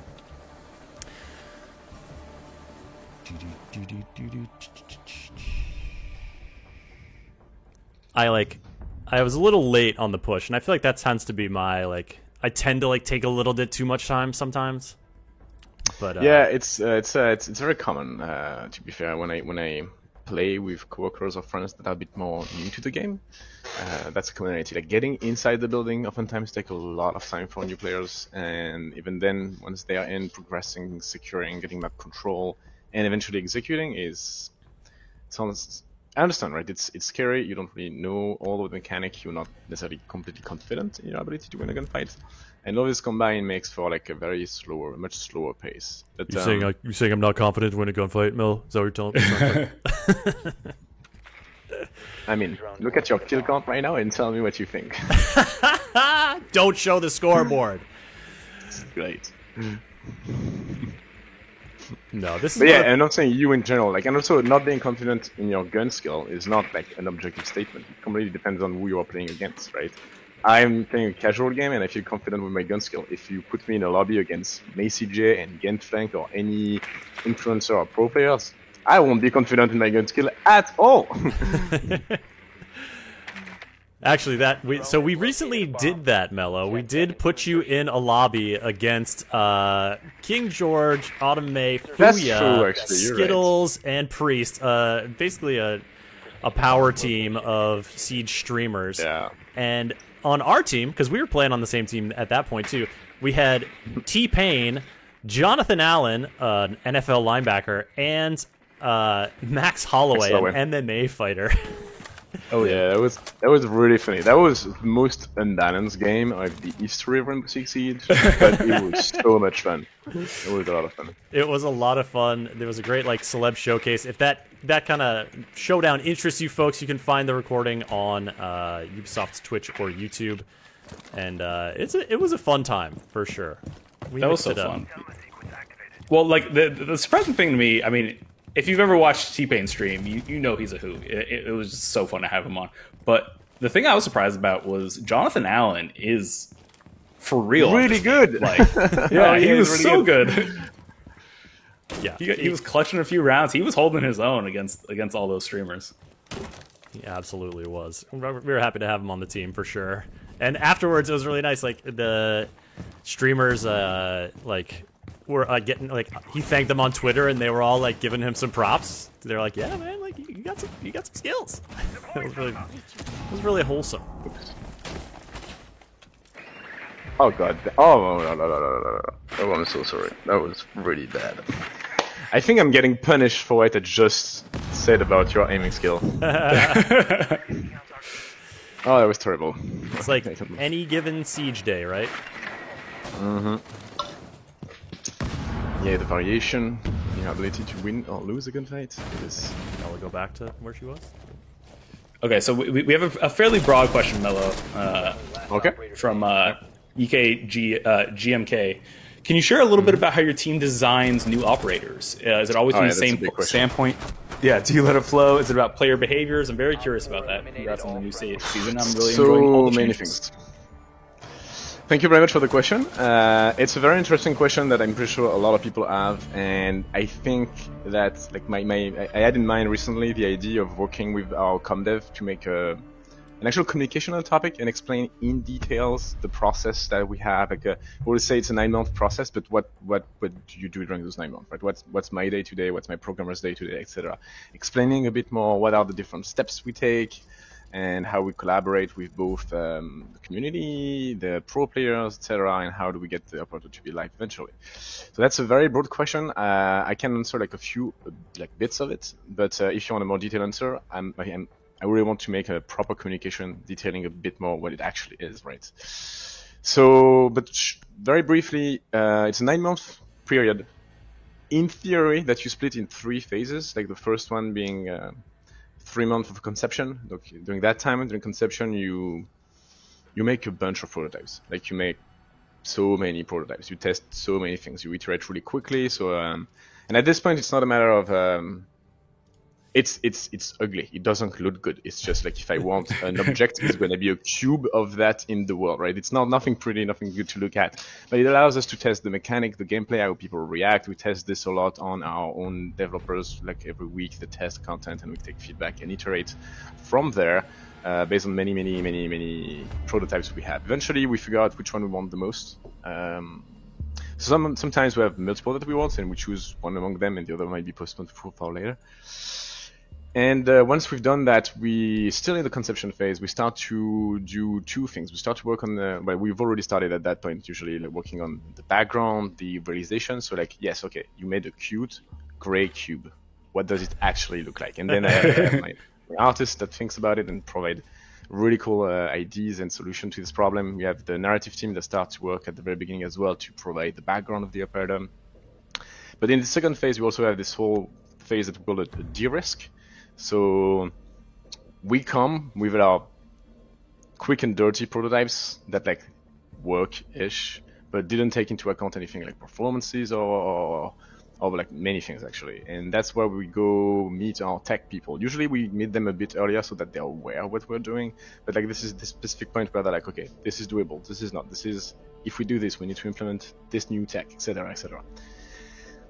and we spend and oftentimes sometimes the answer is easy, you can do it or you can't, and sometimes the answer is like maybe try to implement it that way, and then we'll measure the performances, and if it doesn't work, then we'll change for something else, right? So there's this long de-risk phase to make sure that everything works fine. And once we have the design complete final, we have the tech proposal final, etc., then we move into production. At that point, essentially you kind of start from scratch. It's just like you implement what you did in prototypes, but with all the feature, because usually you don't implement all the feature in prototype, and you do it well, which is the hardest part of the job. You don't go for quick and dirty. You go for accurate, sound method to actually implement it.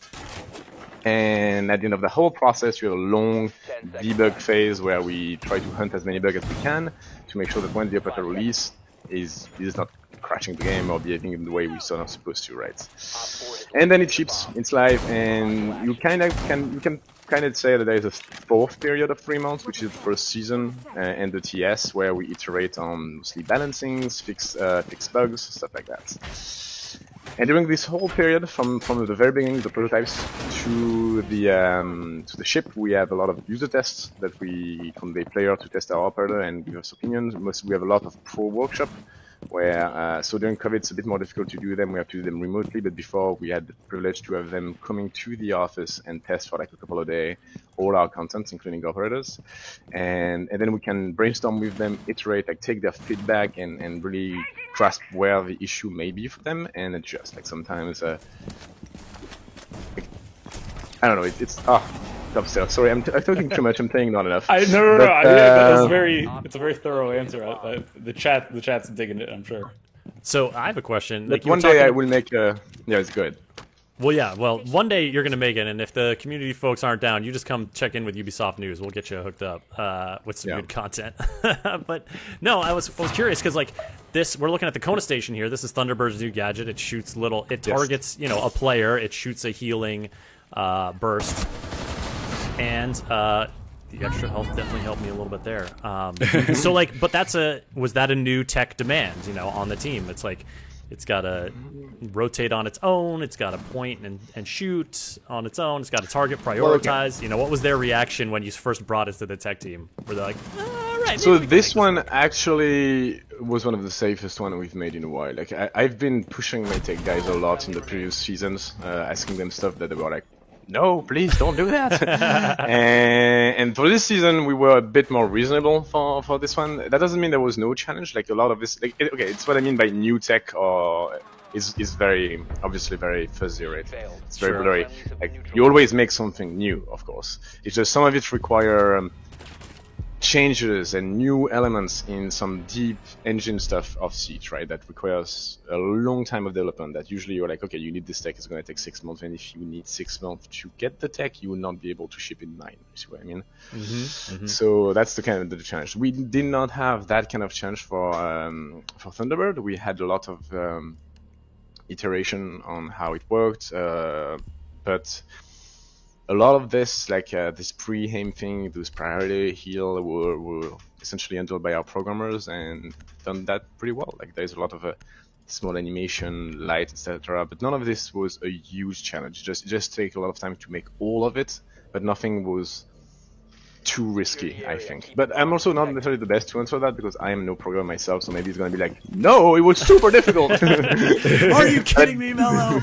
You really? But I don't remember any big fire, any big, oh my god, we're never going to make it, right? So, in that context, I'd say it was pretty safe. All right. Well, I've got the SPAS 17. The SPAS 100. I think it's the 15, which is Thunderbird's other primary weapon here. Mello, it's shotgun party time. How are we going to do this? 10 seconds left. I don't know. I'm going to hold upstairs. Okay. You want a little, let me get you a little Thundy B. Keep an eye out for Op 4 attempting to use your bombs. Put it up here by your friend. Your imaginary friend. That's what I call those hologram things. Imaginary friends. It's literally the name going on. Come. In Ecuador, my friend. Terry, nicely done. Not mistaken. Anybody down here? Nope. I just like to break things. That's pretty much what I can do with this shotgun. Folks, I promise we do see all your questions, and definitely aren't ignoring them or anything like that. But of course, there are only so many that we can ask Mello, and so much attention that he can spare while playing the game as well. So I'm just trying to we'll just try to space them out a little bit between rounds, things like that. Yeah, there you go, Mello. You're on the case. They were back to the left. Yep, all the way back there is where I got killed from. There we go. Nice. Streamer calls. Hello. Okay. Oh, shout out Blessing Jr. in chat. What's going on, Bless? Hey, what's up? Listen, I know you're a big Siege fan. Came to learn more about the Be siege, advised, about Op North 4 has Star. located a bomb. QB's contract saying I knew Chris would die in the dining room. You know what? You were right. I died in the dining room. It was Colonel Mustard with the Spaz 15 in the dining room. Okay, Finka's going up the stairs. Yep. Oh, Yana's on the stairs too. Or at least the hologram is. So they're up in kids. Or the pink bedroom. Pushing downstairs. Leaving the default cams. Oh, coming at you. Yeah, Mello. Nicely done. Reload. Thank you, Doc. I appreciate it. My spirit lives on, haunting the cameras of this map, of this house. Whenever you see a security camera wink at you, that's me.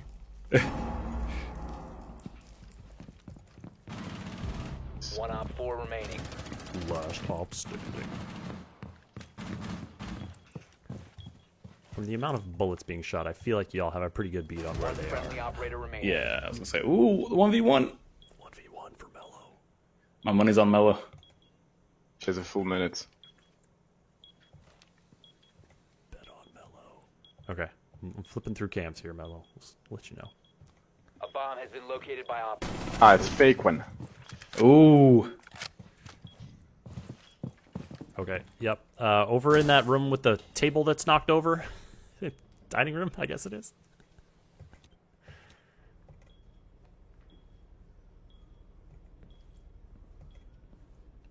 Dun dun. Shot the kid. Let's see if they come through. Make Chris's spirit live on with these godly calls. He's moving around. There it is! Friendly Mello, making it happen! eliminated. Don't test this man. He's got it. Oh, I love Alibi. It's Yana versus Alibi. It's hologram versus hologram. All right. So Mello, there was a question I saw coming in about possible match replay on consoles. Is that anything you have any insight into? I'm sorry, I really don't. I don't know. That's okay. I really don't know. I don't know the feature well enough. It's a very technical and complex feature, an amazing one at that, and I completely understand why you would want to have it on the console. I'm just not equipped to answer the question. Sorry. That's fair. In case you didn't know, folks, Siege, very big game made by a lot of people. Mello doesn't make it all himself. No, not at all. Not at all. Yeah. So not every question. Unfortunately, we don't have every member of the dev team on at once.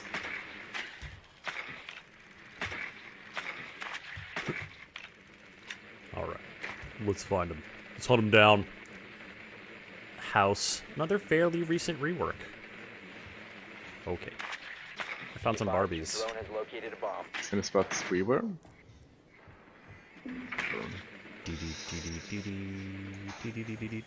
Got a Mozzie. Oh, no chili. I'm just a little drone. I'm not going to relay information to you that could lead to your demise. This door is open, Found a so bomb. Make your way to its location and defuse it. Mozzie is way outside. Nope. Oh! Another one. Oh! They are definitely like watching that door. Oh, Doc is coming.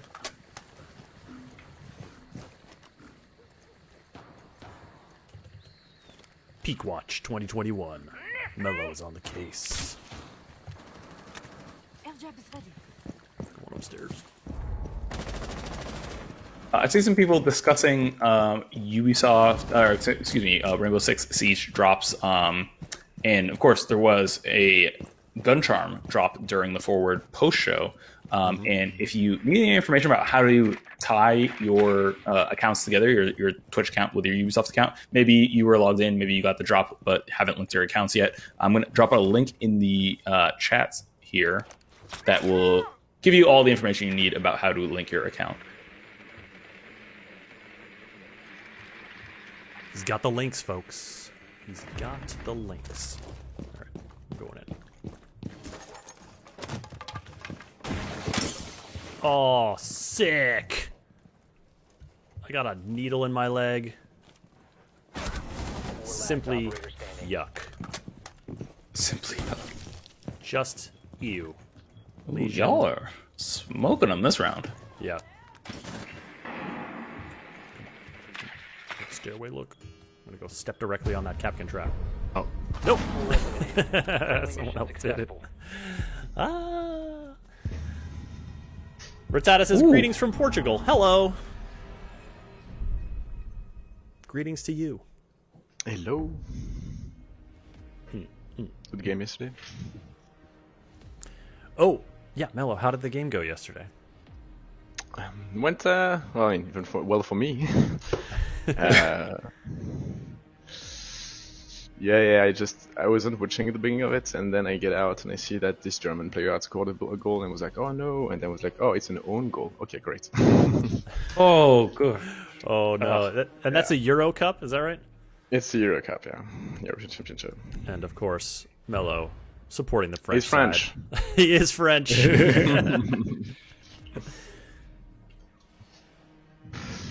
to locate a bomb. Oh, we got some Blitz fans in the chat. They want some Blitz. Mello, how's your Blitz game? Blitz, probably one of my worst operator. I can try it, but I'm really bad with Blitz. That's okay. I don't play shield ops like at all. Well, to be fair, when I do play in casual, I tend to, not today, but I tend to use random pick, so I end up with shield once in a while, but I'm not good with them. Is it kind of like keeping yourself frosty on the different play styles, the different operators, y'all? Yeah. I have a very strong tendency to main, and I have to fight that tendency. So random pick is great for that. It stops me from just tunneling towards a single op and staying there. Like I've been playing my first year of Siege, I've played Ashe and Jaeger. I think my pick rate on Ashe by the end of the year, with hundreds and hundreds of hours, was 95%. Oh god. Rate. Yeah, I had a problem, and I'm better now. If you want to know where Ashe maining got its start, folks, look no further. Yeah, I was Ashe maining before the release of the game. It's been bad. It's been really bad. I had to work on it. Who do you tend to main now when you're not picking randoms? I change a lot. Like right now, have you seen? I'm playing a lot of Nomad, and I think she's amazing. But I played a lot different operator now. I main a lot less. And also, if I'm playing with a squad or just with friends, I'll usually just default to like the Thermite if we need one. I try to adapt my pick based on the need we have. Also, one of the reasons why I really want to have this attacker repick feature in the game. It's going to be amazing. Oh yeah, that like one. the So one tell we folks a little bit about what you showcased. mean by attacker repick. Yeah. Yeah. We showcased it, I think, season 1, if I'm correct, right? And the whole idea that attackers, like the preparation phase, is a very strong and interesting concept that belongs to Siege. It is a very Siege thing, right? But we want this to be relevant. We want this to be creative, and as a result, like the whole fantasy of the attacking team is they collect information and they adapt to the situation. Well, that adaptation is being allowed to change your op. If you drone them, you find out they have a Valkyrie, so you pick an IQ. They found out that you have whatever. You can adapt to the actual situation, because right now it's too easy to just drone a bit, see where the bomb is, and then do nothing, right? And it's not super engaging or interesting. It doesn't really make anyone shine for their skill or anything. Whereas this, like the tactical mind in Siege, will enjoy this a lot to adapt the lineup. And the side effect for us as well as benefit is since as an attacker you don't really know what you're up against, or it's easy to actually know what you're up against, there is a tendency to pick jack of all trade lineup, like lineup that are not necessarily brilliant or anything, but that can do everything. So if you, on the other hand, can adapt your lineup based on the knowledge you have, then that, in our mind, should open the door to a lot more diversity in operator. That you can pick some operators that are situational and adapted to the actual strategy you want to set up, and like have a stronger lineup, but also a more diverse one, and hopefully more operator, more like different lineups. Like the whole prep phase should be improved by just that experience, but the rest of the game as well. Even for Defender, you're not gonna see all the time the same operator. That's definitely the expectation we have of this feature, and yeah, I'm very excited about it. I'm stoked. Is that something that's like, is there like test server time next season? We don't know when that's going to be coming in terms of like when folks are going to get to try it out. Well, I don't know if I can answer the question. That's the problem. Like, then don't answer the question. I don't know where the limit of my NDA is, so I'm gonna stop right there. Excellent. You'll just have to stay tuned to future Ubisoft news, plays, streams, folks. Hit that follow button, or check out Rainbow Six Game on Twitter. They update that very frequently with their patch notes and their future plans. It's a great resource.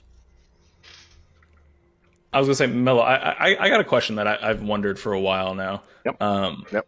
You know, obviously Siege came out in 2015. You know, maybe at the time there was a bit of a technical hiccup. But I'm curious what your thoughts are. You know, graphics and technical hurdles aside, like fundamentally, philosophically, like what are your thoughts on mirrors in Siege? Actual mirrors? Yeah, like actual reflective mirrors. Reflect. So I'm not gonna get into the technical aspect of it because, well, first I'm not qualified to explain exactly why that's a nightmare. But I am. Right. That's what I mean. Just honestly, from a theoretical standpoint. Yeah, exactly. From a theoretical standpoint, I don't really know. Like, I think there's definitely something interesting with the concept. I think that you can create some very nice gameplay elements. It's not the same, but it reminds me of the bulletproof glass in Stadium. Well, I love the bulletproof glass Stadium because there's something that is very rare in Siege, is seeing an enemy but not being in a gunfight. Right? When you see an enemy in Siege, either one of you is dead 200 milliseconds later, right? Oh, almost.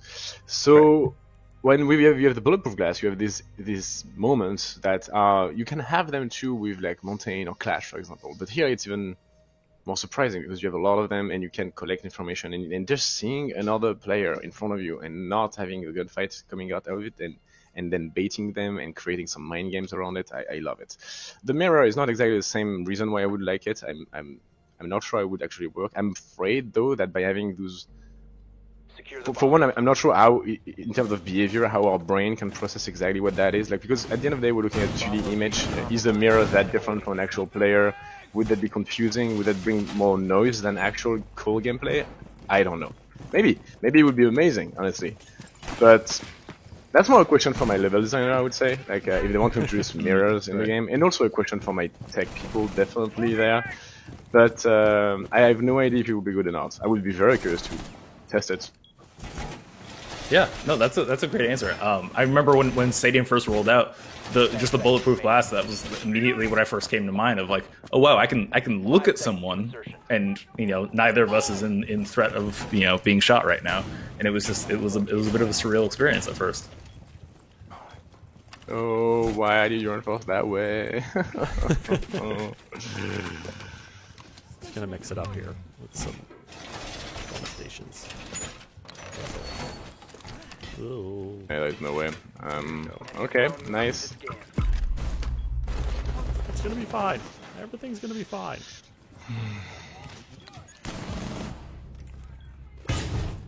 Alright. Oh, someone's getting air jabbed. Something about those balls in the Kona station just remind me of like bingo balls. It's a Mega Millions out here. Yeah, right? Or yeah, lotto balls. Oh no! They Thatchered my Kona station! Buddy, are you okay? Oh no! You'll be fine. You're gonna make it, buddy.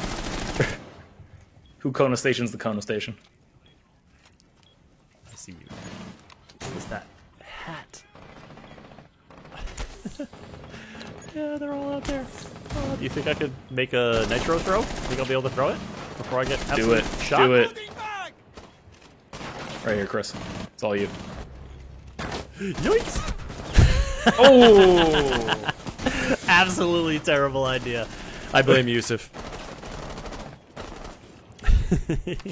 You know, I'd do it again. Alright, Mel's gonna show us how it's done. They didn't get a kill. Are they still Jackal, just and out I there? think he's still out there. They're just all peeking. Don't worry, there's no way that nitro's gonna go off.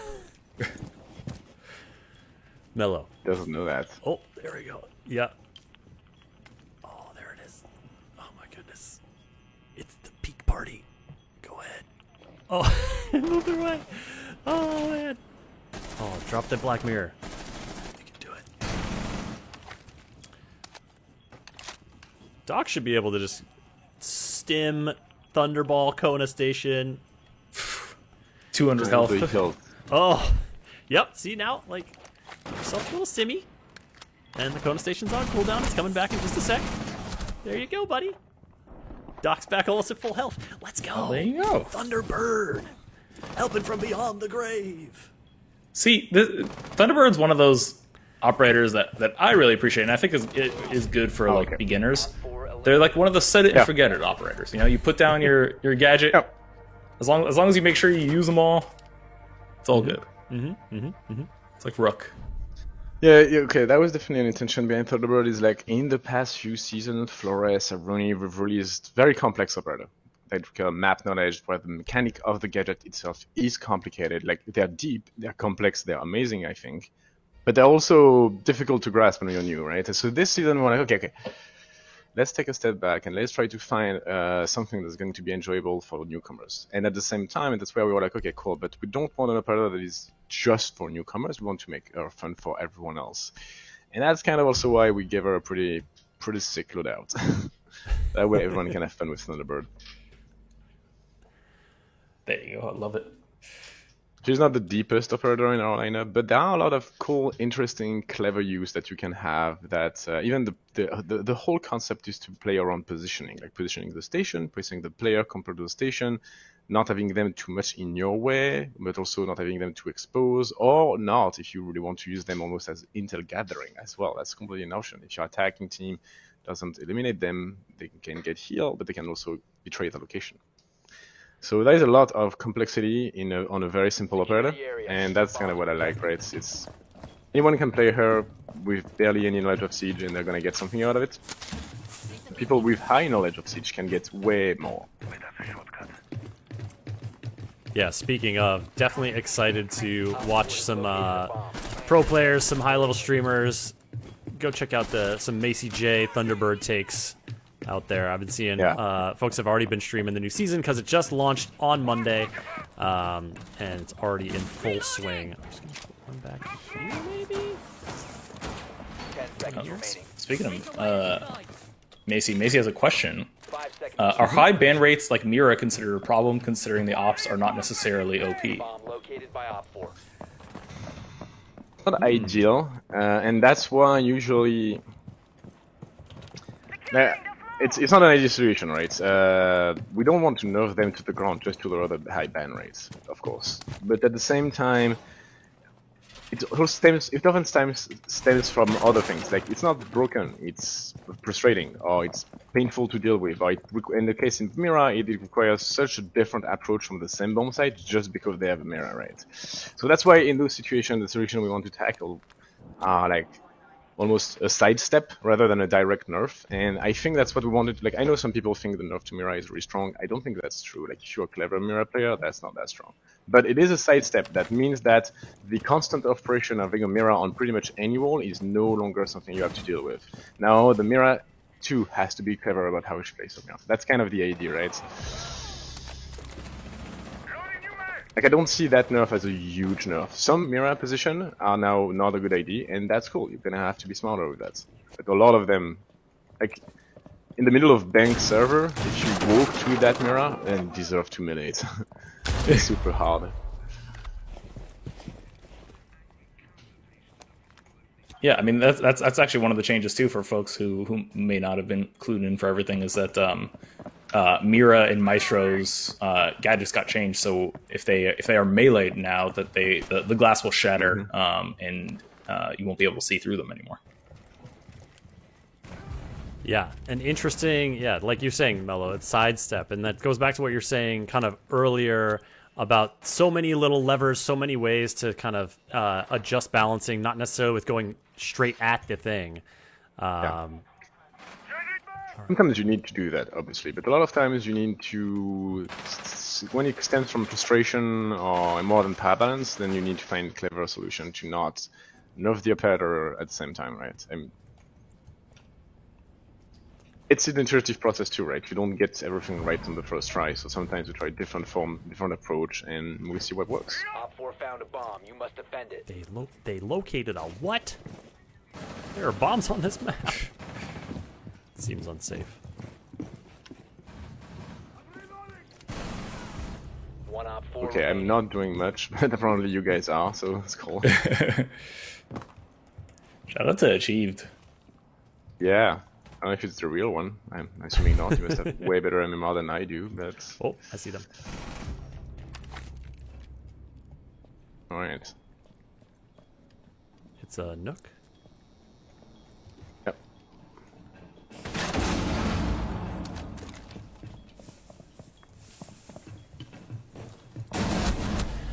Count it!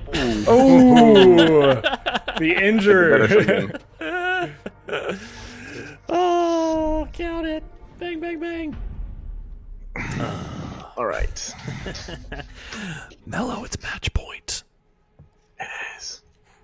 You picking Blitz? Oh, I'm picking Glass. Oh, you love Glaz, don't you? I'm playing it. It's just funny. Play Amaru. No. I want some spear. Fun. Actually, I haven't played Hibana in a while. Let's mix it up. Let's go for some Hibana. Glaz, shoot the glazes, says Ike. I like it. We appreciate it. We appreciate good wordplay here at Ubisoft News Place, for sure. You know, just seeing Hibana now, I'm just like thinking back to the Rainbow Six Extraction trailer that we saw this weekend, Chris. Oh, yeah. You know, Hibana was one of the MIA operators that got taken over. She got in that like yellow foam stuff. Oh yeah, folks, if you missed out on Ubisoft Forward, of course there was a big Rainbow Six Extraction reveal. We got a new trailer, we got new gameplay, we got developers talking about it. You can find all of that over on Ubisoft's YouTube channel. It was so cool. And one of the neat features about Extraction is that if one of your operators goes down while you're on a run, you will lose access to that operator, and you will have to specifically go out and rescue them to be able to have to regain access to play them again. Yeah, that'll be your whole mission objective, to get back and extract them. And if you don't do it, and you've made some progress on them, you could stand to lose that progress. So it definitely like raises the stakes of not only getting out safely, but when you're going back in, like, okay, we got to make this happen. We got to get her. We got to get that up. It's so good. Oh, can't wait to play more of that game. Oh yeah. You located a bomb. Oh yeah. Rest assured, we will be streaming that as soon as that's available, which is going to be sooner rather than later. We got a lot of release dates as well. Of course, Riders Republic coming September 2nd. Quick clarification for QBS contracts. You don't lose the operator if they're MIA. If you fail to rescue them, they'll come back to your party, but they will reset any progression you've made. So it's not like you're going to lose access to them in a permanent way or anything like that. Just you might lose some progression. Okay, Yusuf, you were saying we did get some release dates for Forward. Oh yeah. Riders Republic coming September 2nd, and then Rainbow Six Extraction coming September 16th. September, going to be a big month. Yeah.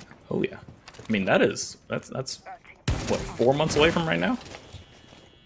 Did I do my math right? 3 months. No, it's more than 3. Whoa. More than 3. 1, 2.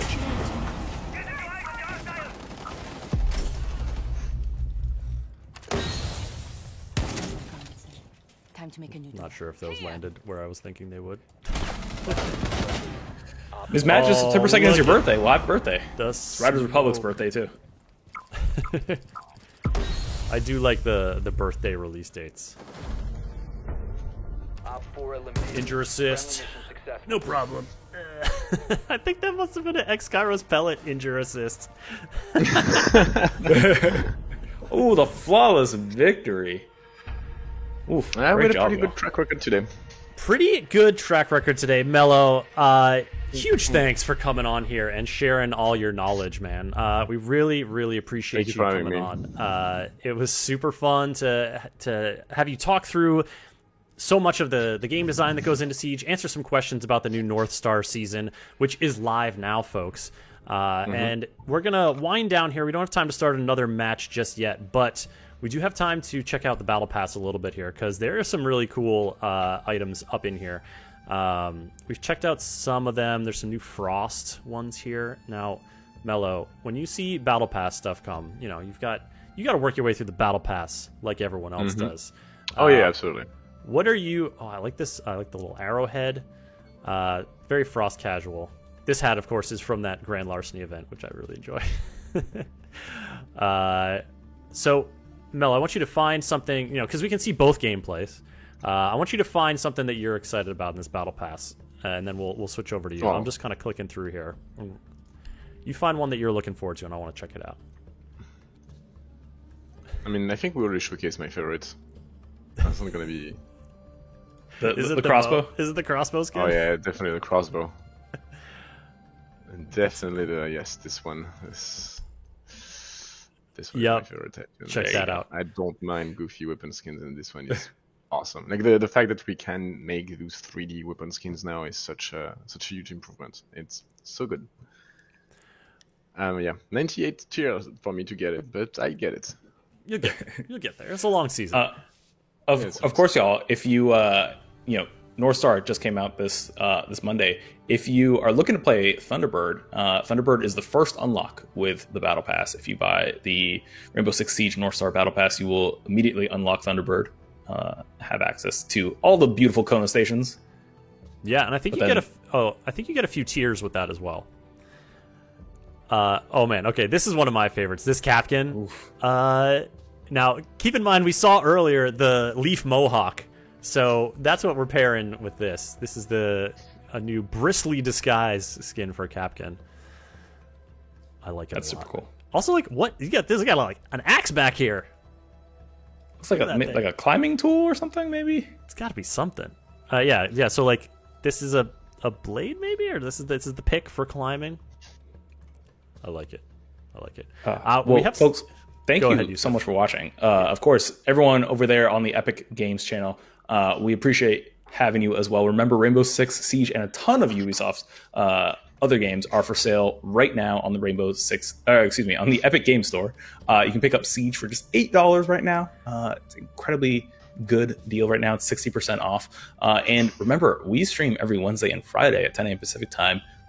We're not always on the Epic Games channel, but we are always on twitch.tv/Ubisoft and youtube.com/Ubisoft. So feel free to drop by. Absolutely. We'll be stoked to see you there. Join us in chat. We also, we'll have devs on from other games, learn a lot more about Ubisoft games, and have a grand old time. And keep in mind, Siege is on sale, but if you want to just try it out, June 17th, tomorrow, it's going to be free on all platforms, whether it's console or PC. So you can play free, you can get your friends on board, get them in on the game. That's happening through this weekend.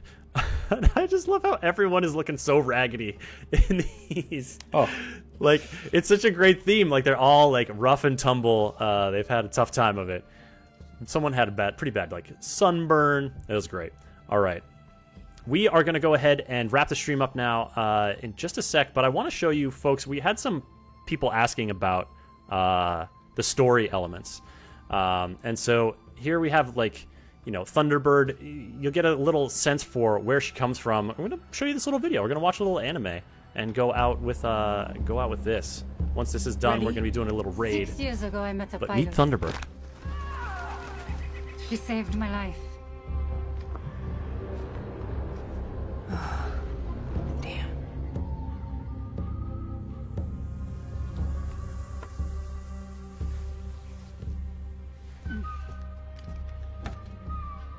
That symbol. She's a What healer. does it mean?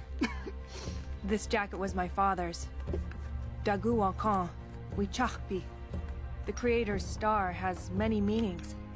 Love, wisdom, bravery. Suits you. Listen, I need to get this bird in the air. You try to get some rest. You're the boss.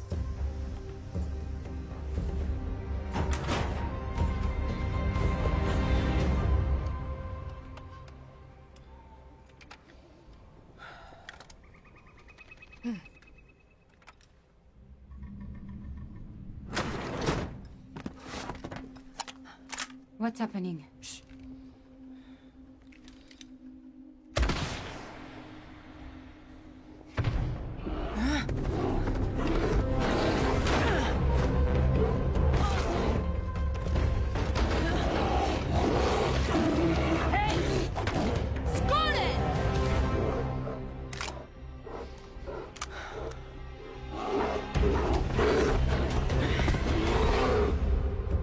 Wait, that's it?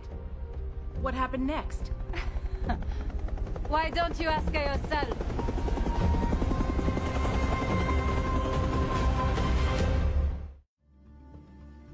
So good. I love it. Shout out to the folks on the Siege team who make those happen, because they absolutely rule. And all right, folks, that's going to wrap it up for us here on this episode of Ubisoft News Plays. We're going to send you off on a raid. Please enjoy.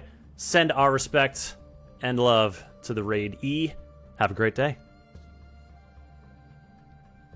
Bye, yo.